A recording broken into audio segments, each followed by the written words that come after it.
Okay, in the name of Allah, the most beneficent and the most kind to all of us. Assalamu alaikum wa rahmatullahi wa barakatuh.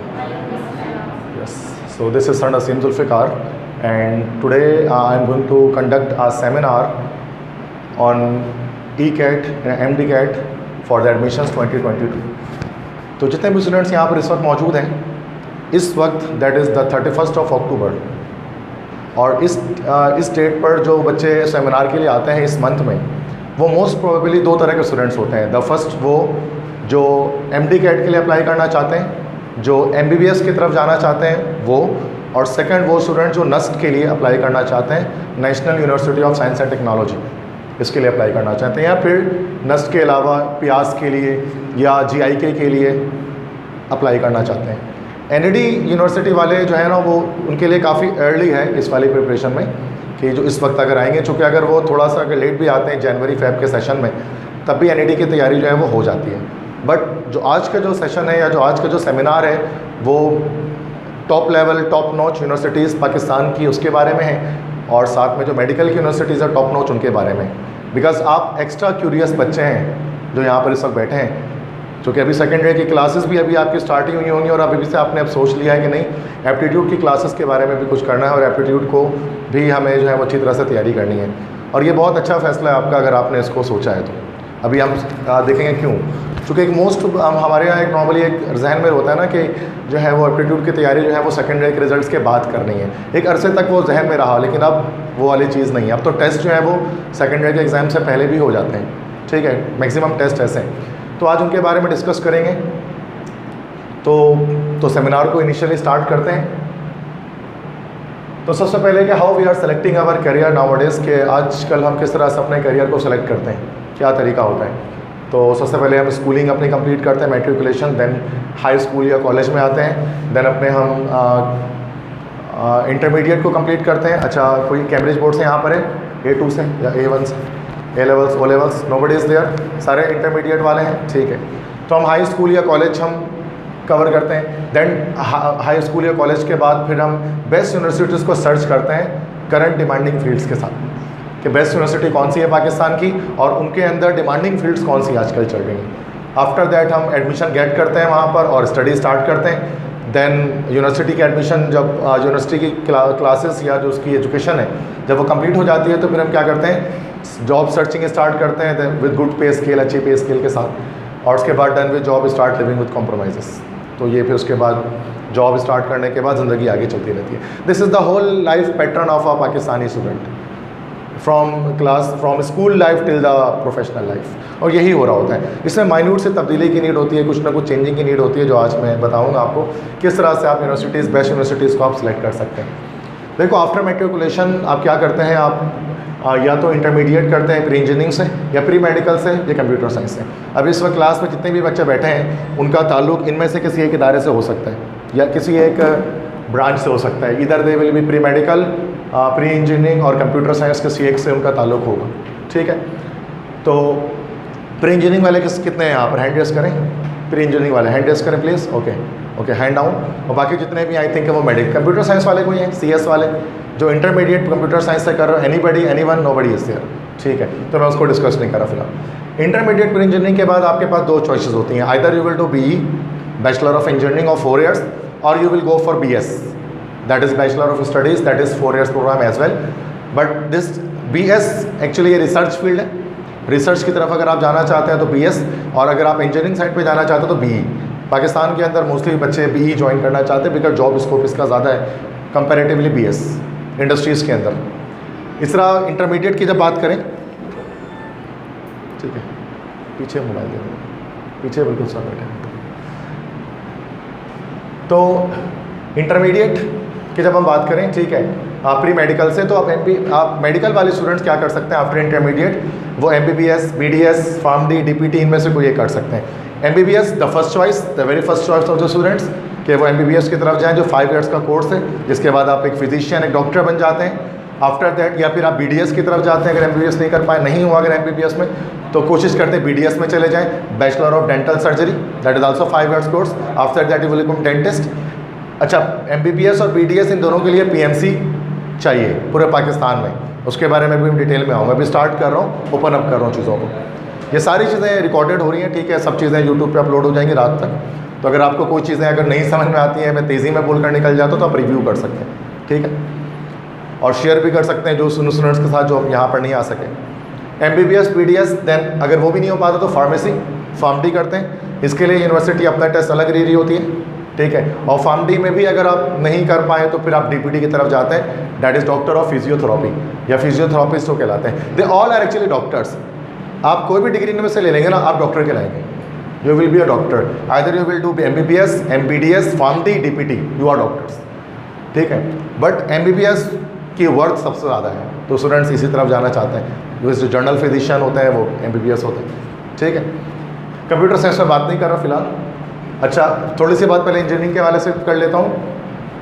Engineering university जो है वो पाकिस्तान के अंदर जो है ना, वो 3 तरह की हो सकती हैं ऑल ओवर पाकिस्तान। या तो वो गवर्नमेंट यूनिवर्सिटीज़ हैं, या वो सेमी गवर्नमेंट हैं, या तो वो प्राइवेट यूनिवर्सिटीज़ हैं। आइदर गवर्नमेंट और सेमी गवर्नमेंट और प्राइवेट यूनिवर्सिटीज़। गवर्नमेंट यूनिवर्सिटीज़ क्या होती हैं, जिनकी फीसिस जो है वो क्वाइट लो होती हैं, कम होती हैं। उसमें कराची बेस्ड की बात करें तो NDD, दाऊद, KU, ये इंजीनियरिंग यूनिवर्सिटीज़ हैं कराची की, गवर्नमेंट यूनिवर्सिटीज़ हैं जिनकी फ़ीस कंपैरेटिवली लेस होती है बट कंपटीशन हाई होता है, ठीक है। NDD, दाऊद और KU, ठीक है। पाकिस्तान बेस की बात करें तो पाकिस्तान बेस में UET है, UET Lahore, UET Taxila, UET Peshawar, MUET है महरान यूनिवर्सिटी जिसको हम कहते हैं, this is in Jamshoro. QUEST है, that is also in Sindh, Quaid Awam university. तो कराची बेस में NDD, दाऊद, KU ये गवर्नमेंट यूनिवर्सिटीज़ हैं। फिर हमारे पास कुछ सेमी गवर्नमेंट यूनिवर्सिटीज़ होती हैं। सेमी गवर्नमेंट की फ़ीस थोड़ी सी गवर्नमेंट यूनिवर्सिटी से हाई होती है, बट स्टैंडर्ड भी उस लिहाज से थोड़ा हाई होता है अगर गवर्नमेंट के लिहाज से। कराची बेस में नस्ट है, that is semi government. NUST is not a private, it is not a government, it is a semi government universities. थोड़ी फ़ी आपसे लेते हैं, थोड़ी गवर्नमेंट अपनी उसमें एफर्ट डालती है, बट जो चीज़ आपको देती है जो डिग्री, वो आपकी फ़ीस से कहीं ज़्यादा की होती है। बट वो बिल्कुल गवर्नमेंट की तरह बिल्कुल लेस फी नहीं होती है, थोड़ी सी उससे ज़्यादा होती है, that is NUST. Then IIEE, ये सेमी गवर्नमेंट है। पाकिस्तान बेस में बात करें तो पियास इस्लामाबाद में, नस्ट तो कराची में भी है, इस्लामाबाद में भी है। दोनों के नस्ट में डिफरेंस है, मैं आपको बताऊंगा क्या डिफरेंस है। IST, institute of science and technology, it is in Islamabad as well. COMSATS, air university, ये सब पंजाब बेस्ड है ना, पाकिस्तान बेस्ड है। और प्राइवेट यूनिवर्सिटीज़ की बात करेंगे इंजीनियरिंग की, तो कराची बेस में फास्ट है, ठीक है, और सॉफ्टवेयर इंजीनियरिंग इसकी बड़ी फेमस है। DHS उफ़ा है, उस्मान, सर सैयद, ये सब हमारे पास कराची बेस है। पाकिस्तान बेस में फास्ट, GIK, TIP, ये हमारे पास प्राइवेट। तो सबसे पहले तो आपके माइंड में होना चाहिए कि यूनिवर्सिटीज़ को हम किस तरह से क्लासीफाई करते हैं, गवर्नमेंट, सेमी गवर्नमेंट, प्राइवेट। उस लिहाज से फिर हम जो है वो चेक करते हैं कि किस यूनिवर्सिटी की तरफ जाना चाहिए। तो आज तो नस्ट के बारे में अच्छी खासी बातें हमारी होंगी, चूँकि सेमिनार अटेंड इसलिए शायद आप कर रहे हैं कि आपको नस्ट के बारे में ज़्यादा इन्फॉर्मेशन आपको मिले। और अच्छा, पाथ टू गेट इन, किस तरह से आप यूनिवर्सिटी के अंदर एंटर हो सकते हैं। तो 2 तरीके होते हैं। सबसे पहले चीज़ तो थोड़ा एकेडमिक परफॉर्मेंस, आपकी इंटरमीडिएट में क्या मार्क्स हैं, इसकी बुनियाद पर आपका एडमिशन होता है इंजीनियरिंग यूनिवर्सिटीज़ में। 60% एलिजिबिलिटी होती है इंटर या A-levels किसी में भी। 60% से कम अगर आपने परसेंटेज लाए ना इंटरमीडिएट में, तो आपका किसी भी पाकिस्तान की यूनिवर्सिटी में एडमिशन नहीं हो सकता इंजीनियरिंग के अंदर। 60% से कम पे, भले आप प्राइवेट जाओ, सेमी गवर्नमेंट, गवर्नमेंट, HEC का रूल ही नहीं है कि वो 60% से कम पे आपको एडमिशन दे इंजीनियरिंग में, ठीक है। तो पहली चीज़ तो एकेडमिक परफॉर्मेंस देखी जाती है आपकी। सेकंड, एंट्री टेस्ट, ये भी पास करना तमाम यूनिवर्सिटीज़ के लिए ज़रूरी है। कोई भी यूनिवर्सिटी पाकिस्तान के बिना टेस्ट के एडमिशन नहीं देती इंजीनियरिंग में। आप इसमें टेस्ट डिफरेंट तरह के दे सकते हैं, यूनिवर्सिटी अपना एंट्री टेस्ट लेती है, वो दे सकते हैं। NTS के टेस्ट दे सकते हैं, फास्ट के लिए अभी बताऊंगा मैं आपको। सेट का टेस्ट दे सकते हैं जो नॉर्मली कैम्ब्रिज वाले दे रहे होते हैं। और ISSP के थ्रू भी इंजीनियरिंग में आप जा सकते हैं, जिसको आर्मी के थ्रू जाना है इंजीनियरिंग की तरफ, जैसे CAE जाना है किसी को, एरोनॉटिकल इंजीनियरिंग की तरफ जाना है, नस्ट में PF के थ्रू जाना है, तो उसके हवाले से बात है। तो ये इतने सारे एंट्री टेस्ट होते हैं जो अलग अलग यूनिवर्सिटीज़ अलग अलग टेस्ट ले रही होती है, कुछ मल्टीपल भी ले रही थी, ठीक है। तो NED की बात करें तो वो सिर्फ एक टेस्ट लेती है, अपना यूनिवर्सिटी टेस्ट होता है। बट नस्ट की बात करें तो वो NTS का टेस्ट हो रहा होता है उसके अंदर, तो डिफरेंट टेस्ट होते हैं। सबसे पहले नस्ट के बारे में बात कर लूँ। National university of science and technology Pakistan में इंजीनियरिंग के अंदर सबसे सुप्रीम इदारा है ये। It is the most supreme organisation in Pakistan for engineering universities. World ranking 355, ठीक है। इस वक्त करंट जो रैंकिंग इसकी है 355 नंबर में आता है दुनिया में। और NED जो है वो इट इज़ 1200 समथिंग नंबर पे है, 1215 1216 नंबर पे होगा। NED 1200 नंबर पर और 355 पे, तो मतलब डिफरेंस बहुत ह्यूज है। There is a huge gap between the variety, लेकिन ना तो फ़र्क भी होगा एक, ठीक है। मिलिट्री के अंडर में चल रहा होता है, पाकिस्तान मिलिट्री जो है, पाकिस्तान आर्मी, वो उसको ओवरटेक की हुई है और उसके थ्रू चल रहा होता है। और लकीली पाकिस्तान के अंदर जो भी इदारे मिलिट्री बेस पर चलते हैं ना, उनके अंदर सिस्टम बड़ा अच्छा होता है, देखने में आता है। ठीक है, ये हमने देखा है, मैनेजमेंट अच्छी होती है, सिस्टम अच्छा होता है, बड़ी शफाफ और ट्रांसपेरेंसी बड़ी अच्छी उसके अंदर होती है।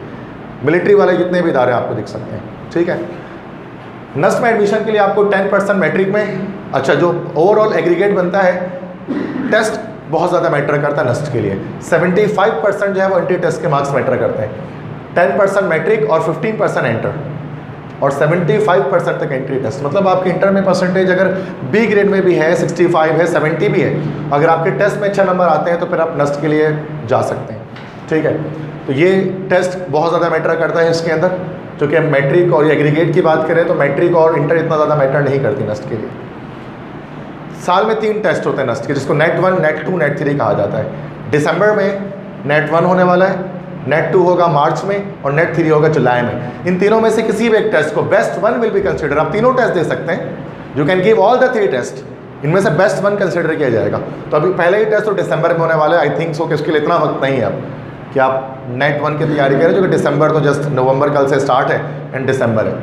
तो लेकिन आप नेट 2 के लिए प्रिपरेशन कर सकते हैं मार्च के लिए, और अगर नेट 2 में आप क्वालिफाई होगा तो that will be great. Otherwise जुलाई का सेशन भी आपके पास होता है नेट 3। ठीक है, तो तीनों में से किसी भी एक टेस्ट में अगर आपने सबसे जो मैक्सिमम नंबर आपके आए ना, तो वो उस पर आपको एडमिशन दे दिया जाएगा। ठीक है, तो 3 टेस्ट साल में उसके होते हैं।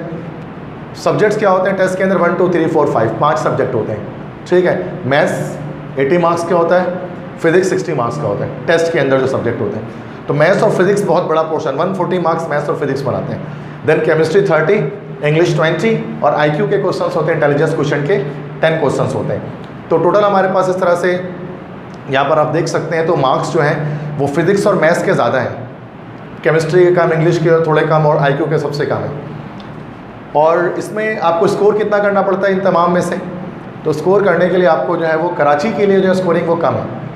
मतलब कराची के लिए अगर आप अप्लाई करना चाहते हैं ना, नस्ट डिफरेंट ब्रांचेज़ हैं।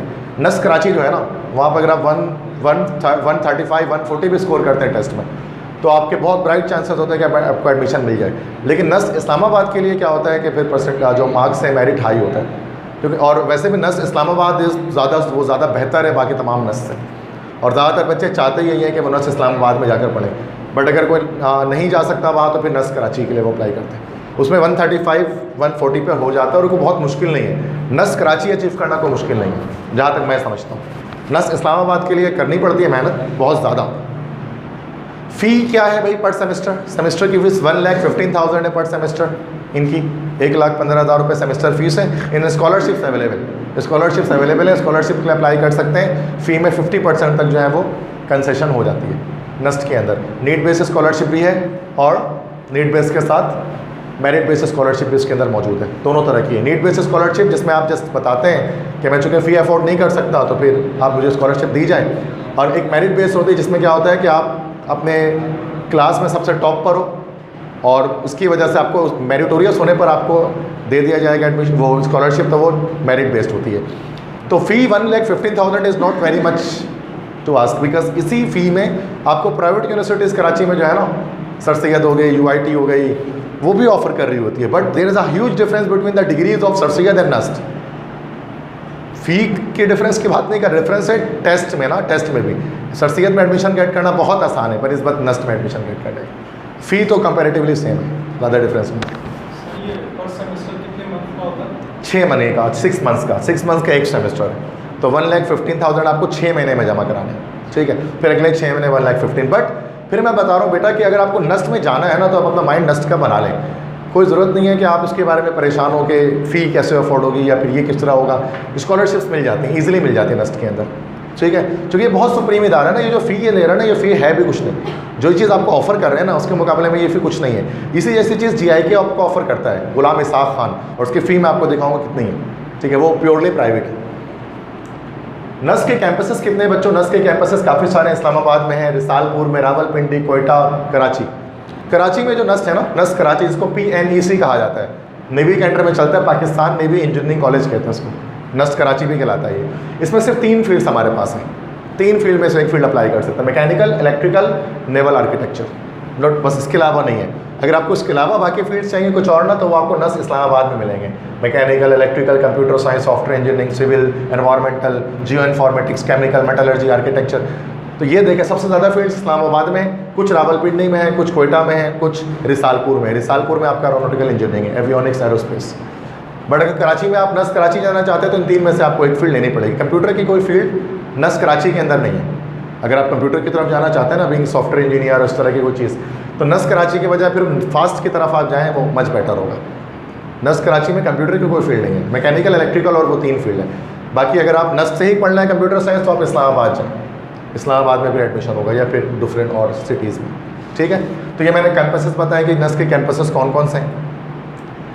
अच्छा,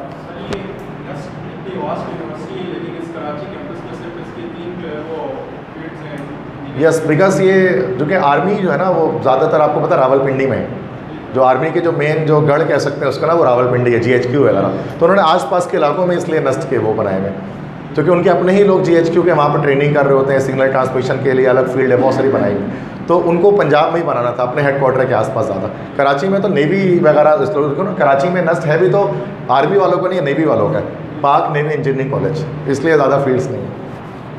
आर्मी ने बहुत सारे बनाए, ये सब आर्मी के, और वो सिर्फ कराची में जो है वो नेवी वालों का नस्ट। एक ही टेस्ट होता है, नेट जो है ना वो पूरे पाकिस्तान में एप्लीकेबल है। आप कराची में अगर आप टेस्ट दे देते हो ना, कराची में आपने मिसाल के तौर पर नेट 1 क्लियर कर लिया, आपके स्कोर बहुत अच्छे आए, तो आप उसी बिहाफ पर इस्लामाबाद में एडमिशन आप ले सकते हैं, या इस्लामाबाद में आपने टेस्ट दे दिया तो कराची में एडमिशन ले सकते हैं। पूरे पाकिस्तान के लिए एक टेस्ट ही हो रहा होता है। ठीक है,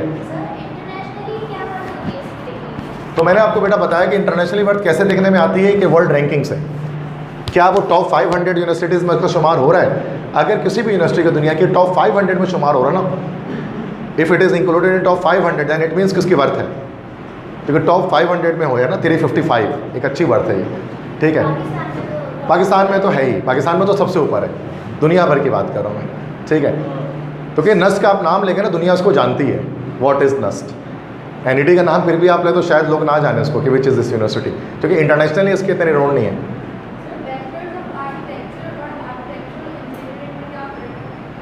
बेटा आर्किटेक्चरल इंजीनियरिंग तो वैसे ऑफर यहाँ पर नहीं हो रही होती, यहाँ पर आपको कहीं तो नहीं दिख रही आर्किटेक्चर इंजीनियरिंग, नो। असल में आर्किटेक्चर में एक ही फील्ड हमारे पास होती है, BArch जो हमारे पास होता है, BArch that is 5 years course, bachelor of architecture उसको हम कहते हैं। आर्किटेक्चरल इंजीनियरिंग नहीं होती, वो असल में सिविल इंजीनियरिंग होती है, तो जिसमें हम इंजीनियरिंग कर रहे होते हैं। Architecture is the field of arts, ये साइंस है ही नहीं, ये आर्ट्स है, ड्राइंग इसके अंदर है। तो वो इंजीनियरिंग कभी भी आर्किटेक्चर में आपको नहीं मिल सकती है, वो सिविल इंजीनियरिंग होती है जिसमें इंजीनियरिंग कर रहे होते हैं। ठीक है, yes, this is BArch, engineering नहीं है, this is not engineering. Architecture पूरे पाकिस्तान में कहीं पर भी इंजीनियरिंग में नहीं है, वो सारे this were naval architecture, this is not this is naval architecture, ship making जिसको हम कहते हैं, वो इंजीनियरिंग में आती है। इट इज़ नॉट आर्किटेक्चर, ये तो नॉर्मल घर वगैरह जो बनते हैं ये सब चीज़ें उसके बारे में। अच्छा, इसके बाद है PIAS। थोड़ा सा अगर कोई बच्चे को और इंटरेस्ट है PIAS के हवाले से, Pakistan institute of emerging applied sciences. PIAS is in Islamabad, it is not in Karachi, but it is also it is having the world rank of 373, 373 number पे दुनिया में आती है वर्ल्ड रैंकिंग के अंदर। इस्लामाबाद में अगर आप लॉजिंग कर सकते हैं, पढ़ सकते हैं, हॉस्टल फैसिलिटी आप ले सकते हैं, तो फिर PIAS is also the second choice after the NUST. वैसे पाकिस्तान के अंदर PIAS पहले नंबर पर है।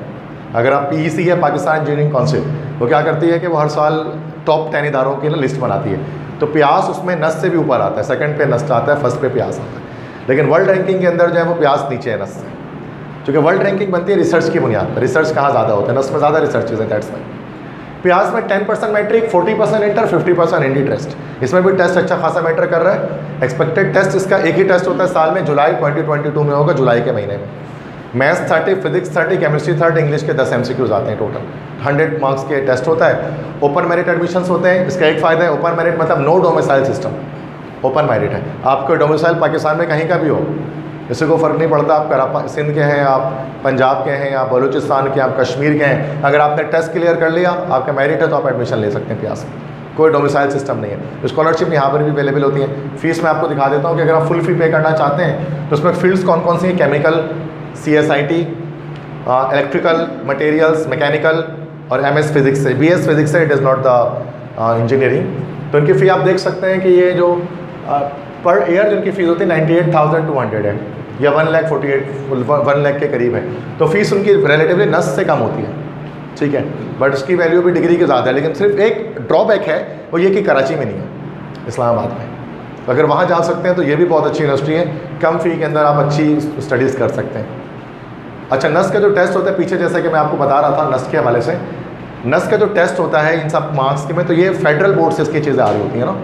नस के जो है ना पूरे पाकिस्तान का जो सेम टेस्ट बनता है, तो वो जो कोर्स फॉलो करते हैं ना, वो सिंध बोर्ड फॉलो नहीं करते हैं। नस के लिए जो है वो फॉलो करते हैं, दैट इज़ जो आपका फेडरल बोर्ड है उसको फॉलो किया जाता है, जिसकी वजह से हमारे कराची के जो स्टूडेंट्स हैं वो नस आराम से क्लियर नहीं कर पाते। एनईडी क्लियर करना है तो बस आप कराची बोर्ड पढ़ लें, एनईडी क्लियर हो जाएगा। लेकिन नस्ट अगर क्लियर करना है तो आपको फेडरल बोर्ड 100% पढ़ना पड़ेगा, और इसी के लिए नस्ट की क्लासें अलग से हो रही होती हैं। एनईडी की क्लासें अभी हमें स्टार्ट नहीं करेंगे, वो हमारी 2022 में स्टार्ट होंगी, लेकिन नस्ट की कल से स्टार्ट हो जाएंगी, चूँकि वहाँ पर ज़्यादा स्टडीज़ करनी है। लेकिन अगर आप नस्ट कर लेते हैं ना तो समझिए यूनिवर्सल सेट है ये। नस्ट कर लेंगे ना तो सिंध बोर्ड तो हो ही जाएगा। नस्ट करने का मतलब ये होता है कि नस्ट अगर आपने नस्ट की तैयारी कर ली ना, तो एनईडी की तैयारी तो वैसे ही होगी, क्योंकि आपने मुश्किल चीज़ पढ़ ली तो आसान तो वैसे ही हो जानी है। लेकिन एनईडी को करने से नस्ट नहीं हो सकता, ये बेनिफिट, क्योंकि वो मुश्किल, क्योंकि आसान चीज़ पढ़ने से मुश्किल के टेस्ट नहीं दे सकते, लेकिन मुश्किल चीज़ पढ़ ले तो आसान टेस्ट दे सकते हैं। तो जो नस्ट कर लेते हैं उनको एनईडी की ज़रूरत रहती नहीं है, क्योंकि ये कंप्लीट एक पैकेज होता है, इसमें काफ़ी क्लासेस होती हैं और काफ़ी इसमें जो है ना वो मेहनत लगती है इसके टेस्ट को क्रैक करने के लिए। तो प्याज के बाद, प्याज की फ़ी स्ट्रक्चर मैंने बता दी, फिर एनईडी है। एनईडी का भी थोड़ा सा मैं गाइड कर देता हूँ। एनईडी के लिए फ़िलहाल वैसे कुछ चाहे तो एनईडी को भी टेस्ट की तैयारी स्टार्ट कर सकते हैं नस्ट के साथ। मतलब अगर आप चाहते हैं कि आप नस्ट की तैयारी स्टार्ट कर दें, एनईडी की तैयारी करें, आपको नस्ट नहीं जाना, आपको एनईडी ही जाना है, और आप कोई रिस्क फैक्टर 0% रिमूव करना चाहते हैं, नहीं मेरा एडमिशन होना ही है एनईडी में, तो आप नस्ट के साथ स्टार्ट कर दें। मतलब ये है कि, लेकिन वो है कि आप ज़्यादा पढ़ लेंगे थोड़ा एनईडी के लिहाज से, बट एनईडी तो हो ही जाएगा उसमें, ठीक है। एनईडी यूनिवर्सिटी है कराची की, एक गवर्नमेंट यूनिवर्सिटी है, मतलब गवर्नमेंट के अंदर सबसे ऊपर ये यूनिवर्सिटी आती है। 10% मैट्रिक, 40% इंटर, 50% जो है वो एंट्री टेस्ट, ये मार्क्स इसके अंदर जो है वो अगले साल से जो है ना वो ये डाला गया इसके अंदर। इस साल तो टोटल मैट्रिक की बुनियाद पर एडमिशन एनईडी का हो गया, मैट्रिक और टेस्ट मतलब बस। लेकिन अगले साल से ये है कि 10% मैट्रिक, 40% इंटर, 50% टेस्ट, वरना एनईडी है हमेशा मैट्रिक के मार्क्स से भी काउंट नहीं किया करती थी, बट अगले एडमिशन्स के लिए 10% मैट्रिक भी काउंट किया जाएगा 2022 के एडमिशन के लिए जो आप लेने वाले हैं। एक्सपेक्टेड टेस्ट डेट अगस्त 2022 में हो जाएगा भाई, अब लेट नहीं होगा, क्योंकि पिछली बार कोविड की वजह से काफ़ी लेट हुआ। इस बार एनईडी ने कहा कि अगस्त 2022 में हम टेस्ट ले लेंगे नेक्स्ट ईयर। टेस्ट का पैटर्न क्या होता है? 100 मार्क्स का टेस्ट होता है, 25 फिजिक्स, 25 मैथ्स, 25 केमिस्ट्री, 25 इंग्लिश, ये होता है 100 मार्क्स का टेस्ट होता है। 2 घंटे का टेस्ट होता है, कैलकुलेटर अलाउ होता है। नस्ट और एनईडी के टेस्ट में ये भी फ़र्क होता है कि नस्ट में कैलकुलेटर अलाउ नहीं होता, एनईडी में अलाउ होता है, इसलिए नस्ट का टेस्ट और भी मुश्किल हो जाता है। विदाउट कैलकुलेटर आपको कैलकुलेशंस करनी पड़ जाती है। एनईडी में कैलकुलेटर अलाउ हो तो ईजिली आप कर सकते हैं। मेरिट बेस्ड भी होता है, सेल्फ फाइनेंस बेस्ड भी होता है, स्पॉन्सरशिप बेस्ड भी होता है। 3 तरह के एडमिशन एनईडी के अंदर होते हैं। मेरिट बेस्ड है, उसमें आपकी जो नॉर्मल फीस लग रही होती है वो फीस आप देंगे। सेल्फ फाइनेंस बेस में क्या होता है कि आपको 6 लाख तक, आपको 6,50,000 तक आपको जमा कराना होता है और आपको सीट रिजर्व हो जाती है। स्पॉन्सर बेस में क्या होता है, उसमें और ज़्यादा ऊपर आपको मतलब 9 लाख 10 लाख तक आपको पे करने पड़ते हैं। स्पॉन्सर बेस्ड आपको एडमिशन मिल जाते हैं। तो तीनों तरह के हैं, मतलब इससे फ़र्क क्या है कि जितने ज़्यादा आप पेमेंट करेंगे उसमें परसेंटेज, कम परसेंटेज में एडमिशन आपका हो सकता है, क्योंकि सीट्स अलग अलग कोटे के लिहाज से होती हैं। Merit based, self finance, sponsor. अच्छा, entry test clearance is mandatory for any category, मतलब किसी भी कैटेगरी में आप जा रहे हो, आप merit, self finance, sponsor, entry test में 100 में से 50 नंबर लेना मैंडेटरी है, लाजमी है। भले आप स्पॉन्सरशिप में आपने 10 लाख रुपए जमा कराए, लेकिन आपके टेस्ट में 50 नहीं आएंगे तो एनईडी आपको सीट नहीं देगी, ठीक है। फिर से बता दे रहा हूँ पेमेंट्स। मेरिट बेस्ड जो है ना बच्चों, ये तो आपकी जो 50,000 है वो लग जाएगी स्टार्ट में, 50,000 रुपये में एडमिशन हो जाएगा। सेल्फ फाइनेंस बेस्ड की बात करें तो सेल्फ फाइनेंस में आपको 6 लाख आपको पे करने पड़ेंगे, ठीक है, और स्पॉन्सरशिप बेस्ड में आपको 9 लाख पे करने पड़ेंगे। लेकिन है क्या, अगर आप बिल्कुल इस रिस्क फैक्टर रिमूव करना चाहते हैं तो फिर आप मेरिट या सेल्फ या स्पॉन्सर जो भी अपने लिहाज से, अपने फाइनेंस के लिहाज से आप इसमें अप्लाई कर सकते हैं। यस, एनईडी के अंदर बिल्कुल है। अगर सेमेस्टर फर्स्ट फ़ी जो है ना एनईडी के अंदर ये होता है कि आपको देनी पड़ती है। फर्स्ट फ़ी जो है ना, जैसे मेरिट बेस्ड आपने एडमिशन ले लिया और उसमें आपने जैसे 50,000 पे कर दिया, अब अगले सेमेस्टर में अगर आप अच्छी परफॉर्मेंस दिखाते हो और आप अप्लाई करते हो स्कॉलरशिप के लिए, स्कॉलरशिप आपको मिल जाएगी, लेकिन फर्स्ट सेमेस्टर में नहीं मिलती है। अच्छा, सेल्फ फाइनेंस और स्पॉन्सर्ड बेस में कोई स्कॉलरशिप नहीं मिलती है, क्योंकि स्कॉलरशिप नॉर्मली मेरिट बेस्ड लोगों को मिल रही होती है जो डिजर्विंग सीट्स होती हैं उन पर। अगर आप दैट से पता 9 लाख आप पे करने वाले हैं और 9 लाख के लिए आप कोई स्कॉलरशिप मांगेंगे तो वो आपको मिलेंगे नहीं, क्योंकि पहले ही आप स्पॉन्सरशिप सीट पे जा रहे हो, उसको आप एज आ मतलब स्कॉलरशिप लेकर आप इसको नहीं पढ़ सकते, क्योंकि आप तो स्पॉन्सर कर रहे हो ना, तो स्पॉन्सरशिप में स्कॉलरशिप में फ़र्क है ना। तो आप तो खुद स्पॉन्सर कर रहे हो अपने जेब से कि भाई मैं एनईडी को इतने पैसे दे रहा हूँ, मुझे एडमिशन चाहिए, तो वो तो आप कहीं और से लेकर नहीं दे सकते ना, क्योंकि आप डिजर्विंग हो, आप फाइनेंशियली स्ट्रॉन्ग हैं, तभी आप इसको दे रहे हैं। एनईडी की सेमेस्टर फीस 45,000 है, 45,000 रुपये। NED is not a very costly university ना, इसकी फ़ी काफ़ी कम है स्टार्टिंग में at the time of admission, but after that semester fees कह रही हैं तो वो फिर 45,000। ठीक है जी। कराची में बहुत सारी हैं, कराची में तकरीबन 1400 सीट्स हैं, 1400 के करीब सीट्स हैं कराची में। वैसे अभी एनईडी के लिए सेमिनार मैंने किया भी नहीं है, वैसे एनईडी के लिए सेमिनार हम करेंगे आफ्टर दैट ना, एक और सेमिनार होगा वो एनईडी के लिए होगा। अभी मैं नस्ट और एमडी कैट के लिए हम कर रहे हैं, क्योंकि एनईडी के लिए अभी आप अर्ली हो, अभी आप अर्ली हो, मैं कह रहा हूँ कि अभी आप अर्ली हो। एनईडी के लिए तो बैचेस चलते रहते हैं। अभी अगर आप अपना माइंड अभी ये बनाएं कि एनईडी से ज़्यादा टॉप नॉच यूनिवर्सिटी आप गेट करना चाहते हैं, उसकी वजह से मैंने अभी नस्ट आपको बताया। तो आपको किस फील्ड में एडमिशन गेट करना है? सीएस के अंदर जाना चाहते हो, फास्ट में जाना, फिर आप I am telling about the FAST as well. बिल्कुल है, अभी आगे बताता हूँ, ठीक है। This is the FAST. तो फास्ट है, फास्ट यूनिवर्सिटी कंप्यूटर साइंस के अंदर it is the top notch university. Computer science में एनईडी से भी ऊपर कह लें कि यूनिवर्सिटी है। पूरे कराची के अंदर सबसे अच्छी यूनिवर्सिटी जो है ना कंप्यूटर साइंस के अंदर, that is fast. Software engineering world ranking I don't know about it, but in Pakistan इसका काफ़ी अच्छा रैंक है। कराची के अंदर सबसे ऊपर है कंप्यूटर साइंस इसकी, फास्ट। कराची के अंदर ये नेशनल हाईवे पर 10% मैट्रिक, 40% इंटर, 50% एंटी टेस्ट के मार्क्स से एडमिशन बनते हैं। एक्सपेक्टेड टेस्ट इसका जुलाई 2022 में इसका भी होने वाला है टेस्ट।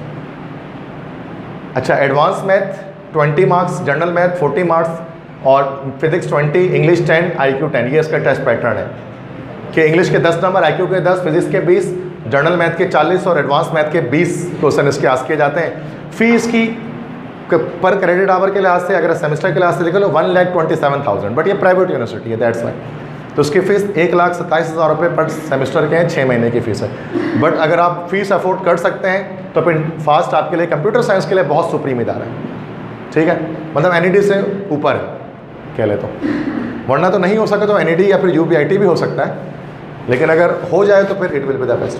क्योंकि अभी जो मैं उन बच्चों से मुखातिब हूँ जो सेकेंड ईयर में हैं, अभी जिन्होंने स्टार्ट किया है सेकेंड ईयर को अभी पढ़ना, तो उनके पास तो बहुत वक्त है इसको सोचने के लिए और प्रिपरेशन करने के लिए। हाँ, वो बच्चे जो कि 1 महीने पहले आते ना, 1 महीने बाद एंट्री टेस्ट है और 1 महीने पहले आ गए सर वो तैयारी करा दें, फिर हम उनको मतलब भूल से भी ये सब बातें नहीं बताते, तो हमें पता है कि हो भी नहीं पाएगा, तो बेनिफिट नहीं है कोई ख़ास, ठीक। अच्छा, GIKI अगर आउट ऑफ कराची आप मूव करना चाहते हैं तो एक और यूनिवर्सिटी हमारे पास है GIKI, गुलाम इसहाक खान इंस्टीट्यूट जिसको हम कहते हैं, GIK, Ghulam Ishaq Khan institute. It is in KPK, Swabi एक एरिया है, सवाबी सिटी के अंदर है GIKI। रिसर्च बहुत बेहतरीन है, वर्ल्ड रैंकिंग में उसके अंदर रिसर्च आती। 5% मैट्रिक, 10% इंटर, 85% एंट्री टेस्ट, मतलब फुल्ली एंट्री टेस्ट के मार्क्स जो है ना वो काउंट किए जाते हैं। देखा जाए 85%। एक्सपेक्टेड टेस्ट इसका भी जुलाई 2022 को है, मैथ्स 30, फिजिक्स 30, इंग्लिश 20, ठीक है। तो 80 मार्क्स के बस इसका टेस्ट होता है, जिसमें आपको क्लियरेंस चाहिए होती है। फीस की थोड़ी हाई है, अच्छी खासी हाई है, दैट इज़ पर सेमेस्टर इसकी फीस 3,47,000 है। 3,87,000 मतलब 3.5 लाख रुपये समझ जाए, 6 महीने के हैं, साल के 7 लाख रुपये फीस उसकी हो गए। बट वही है कि अगर कोई अफोर्ड कर सके और उसको GIK की तरफ जाना है तो उसके ये पैटर्न है। टेस्ट कब कंडक्ट होता है, किधर कंडक्ट होता है? इसका GIK का, इसके सेंटर्स बनते हैं, अलग अलग सेंटर्स बनते हैं। कराची सेंटर भी बनता है GIK के लिए, तो आप कराची में भी टेस्ट दे सकते हैं उसका। इस्लामाबाद सेंटर होता है, डिफरेंट सेंटर्स होते हैं। It is a purely private university, that's why the fees is quite higher. It is a totally private university, not semi government, not government, but private के अंदर बड़ा एक नाम है इसका, इसकी वर्थ है। मतलब हर प्राइवेट यूनिवर्सिटी ख़राब नहीं होती, जैसे नॉर्मली होता है ना, प्राइवेट है तो अच्छी नहीं होगी। तो कुछ प्राइवेट यूनिवर्सिटी बहुत अच्छी भी है, जैसे GIK टोटली प्राइवेट है, गवर्नमेंट से कोई लिंक इसका नहीं है। बट कराची में नहीं है यूनिवर्सिटी। रिसर्च बहुत बेहतरीन है इसकी ना, और इंटरनेशनल जॉब्स मिलती हैं इनको, जो GIK वाले होते हैं सारे इंटरनेशनल जॉब्स करते हैं। मतलब पाकिस्तान में कम ही आपको मिलेंगे GIK वाले, सब बाहर जाते हैं। तो स्कॉलरशिप्स अवेलेबल होती हैं, लेकिन इसके अंदर मेरिट बेस पे होती है, नीड बेस पे होती है, अप्लाई कर सकते हैं, बट फीस मैं बता रहा था, बाकी अप्लाई आप कर सकते हैं स्कॉलरशिप के लिए। अच्छा, अभी कुछ एक टेस्ट होता है NTS, नेशनल टेस्टिंग सर्विस। तो NTS कुछ टेस्ट लेती है ना बच्चों, तो NTS इसका जो टेस्ट होता है वो हर महीने होता है, एवरी मंथ NTS का टेस्ट होता है यूनिवर्सिटी के एडमिशन के लिए। 3 यूनिवर्सिटी ऐसी हैं पाकिस्तान में जो NTS के टेस्ट को लेती हैं, फास्ट, कॉमसेट, IST। फास्ट जो बता दिया कंप्यूटर साइंस के लिए, कॉमसेट IST तो पंजाब में, IST institute of science space technology IST, COMSATS भी पंजाब में, फास्ट कराची में। इसके सबसे अच्छा बेनिफिट पता है क्या है कि हर महीने इसका टेस्ट होता है, साल के 12 महीने तो 12 टेस्ट है इसका, क्योंकि NTS ले रही होती है। अब 12 महीने में से किसी भी एक टेस्ट में आप क्लियर कर लोगे ना तो आपका फास्ट में एडमिशन हो जाएगा। मल्टीपल टेस्ट आप इसके अंदर दे सकते हैं, आपके पास चांसेस होते हैं। फास्ट के लिए मैं कह रहा हूँ, कराची में हर महीने आप टेस्ट दे दो इसका, किसी भी टेस्ट में क्लियर हो गया आपका हो जाएगा। तो ये NTS, वरना कराची में और कोई यूनिवर्सिटी NTS के स्कोर का एक्सेप्ट नहीं करती है। फास्ट अपना टेस्ट तो लेती ही है, फास्ट का अपना टेस्ट जुलाई में जो होगा, लेकिन हर महीने जो NTS होता है आप वो भी दे सकते हैं। किसी में भी आपने टेस्ट क्लियर कर लिया तो आप आगे बढ़ सकते हैं, ठीक है। नेशनल टेस्टिंग सर्विस, NTS एक मशहूर इदारा टेस्टिंग करवाता है। NTS का पैटर्न आगे आएगा तो मैं आपको बता दूँगा, ठीक है। अभी फ़िलहाल आगे थोड़ा सा पढ़ते हैं, थोड़ा मेडिकल वालों के हवाले से बात करूँगा ना, उसके बाद फिर फाइनली एंड पे बात करेंगे। अच्छा, एक और तरीका होता है, आखिरी बिल्कुल बात कर रहा हूँ इंजीनियरिंग के हवाले से, कि आर्मी, नेवी, एयरफोर्स, इसके थ्रू भी आप जा सकते हैं इंजीनियरिंग साइट में, अगर आपको पता हो तो, bye means of a commission officer. एक कमीशन ऑफिसर बनकर हमारे बच्चों को अवेयरनेस इसकी बहुत कम होती है, होनी चाहिए इसकी अवेयरनेस, कि आप आर्मी, नेवी, एयरफोर्स के थ्रू भी आप क्या कर सकते हैं भाई, इंजीनियरिंग को ज्वाइन कर सकते हैं। इसमें BS BE डिग्री प्रोग्राम आप कर सकते हैं, नस्ट के इदारों में आप जा सकते हैं इसमें, ठीक है। जैसे कराची के अंदर भी आर्मी, नेवी, एयरफोर्स सारे जो है ना वो आपको नस्ट के एडमिशन करवा रहे होते हैं, लेकिन उसके लिए आपको ISSP क्लियर करना पड़ता है आफ्टर दैट। तो एंट्री टेस्ट होता है, इनिशियल टेस्ट जिसको हम कहते हैं, वो क्लियर करना पड़ता है, इंटरव्यू क्लियर करना पड़ता है, इनिशियल मेडिकल क्लियर करना पड़ता है, ISSP फिर उसके बाद 6 डेज़ का होता है, वो क्लियर करना होता है, मलिर कैंट के अंदर कराची में होता है, फिर फाइनल मेडिकल आपका जो है वो होता है। तो ये अगर आपका ये इरादा है कि आप आर्मी, नेवी, एयरफोर्स के अंदर जाना चाहते हैं, तो उसके लिए भी क्या है बच्चों कि आप तैयारी अभी से स्टार्ट कर सकते हैं। उसमें ये चीज़ होती है कि इसमें आपको फिजिकल भी टेस्ट, आपको थोड़ा सा फिजिकली भी स्टैमिना आपको डेवलप करना पड़ता है, रनिंग करनी पड़ती है, स्टैमिना अच्छा करना पड़ता है, अपना BMI जो बॉडी मास इंडेक्स होता है उसको ठीक करना होता है। ये चीज़ें अगर आप करेंगे तो आप आर्मी, नेवी, एयरफोर्स के लिए भी जा सकते हैं। और इसकी इंजीनियरिंग का फ़ायदा ये होता है, अगर आप आर्मी, नेवी, एयरफोर्स में अगर आपने क्लियर कर लिया ना, ISSB क्लियर कर लिया, तो वो 4 साल की इंजीनियरिंग आपको कराएंगे नस्ट से, जहाँ से आप जिस फील्ड में आप जाना चाहें, आपके सेलेक्टेड फील्ड में। उसके बाद 2 साल की ट्रेनिंग देकर आपको डायरेक्ट आपको कमीशन ऑफिसर, वो 2nd लेफ्टिनेंट आर्मी में अगर आप जाएंगे तो आप लग जाएंगे। लेकिन मुश्किल होता है, बट अगर आप करना चाहते हो तो अभी से आपको सोचना पड़ेगा। ये नहीं कि वैसे इसके अप्रैल और सितंबर में इसका वो एडवर्टाइजमेंट आती है, एक अप्रैल में, एक सितंबर में आता है। यस, गर्ल्स के लिए एयरफोर्स में होता है, एयरफोर्स में गर्ल्स अप्लाई कर सकती हैं, एयरफोर्स में CAE के लिए, college of aeronautical engineering. Yes, अच्छा, PF का दिया था, इनिशियल क्लियर नहीं हुआ, कोई बात। तो ISSB फॉर्म आ गया आपके पास? ISSB फॉर्म नहीं आया? नहीं, दूसरे के बच्चों के पास ISSB के फॉर्म आ चुके हैं घरों पे ना, उन्होंने फिलअप करके सबमिट भी करवा दिया।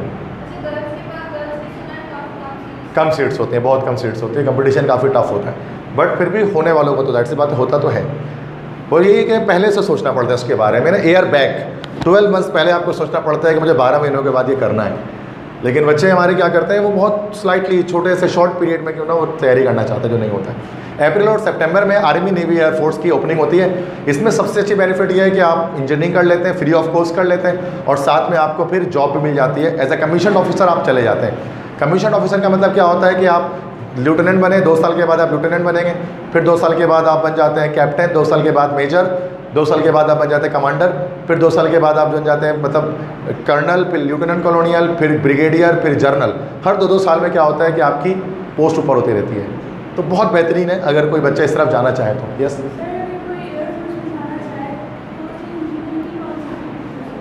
अगर एयरफोर्स में आप जाना चाहते हैं ना, अगर आप एयरफोर्स में जाना चाहते हो, बीइंग अ फीमेल, आप फिर इंजीनियरिंग से हो, इंजीनियरिंग से आप हो, तो अगर आप एयरफोर्स में जाना चाहते हो तो बच्चों क्या किया जाएगा कि आपको कॉलेज CAE नस्ट जो है ना वो CAE में आपको पढ़ना पड़ेगा, कॉलेज ऑफ एरोनॉटिकल इंजीनियरिंग उसको हम कहते हैं। वहाँ BE कराई जाती है, 2 में से कोई एक फील्ड लेनी पड़ेगी, एवियोनिक्स या एरोस्पेस, लेकिन it is in KPK, it is not in Karachi.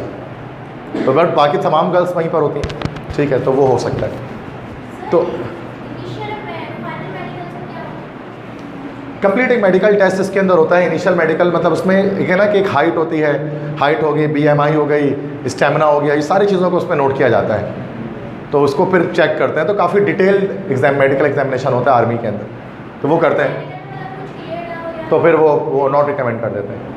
हल्की सी भी अगर कहीं पर भी आर्मी के अंदर ही होता है, वो देखते हैं 1.5% में ऊंच नीच होते हैं ना, वो नहीं रखते,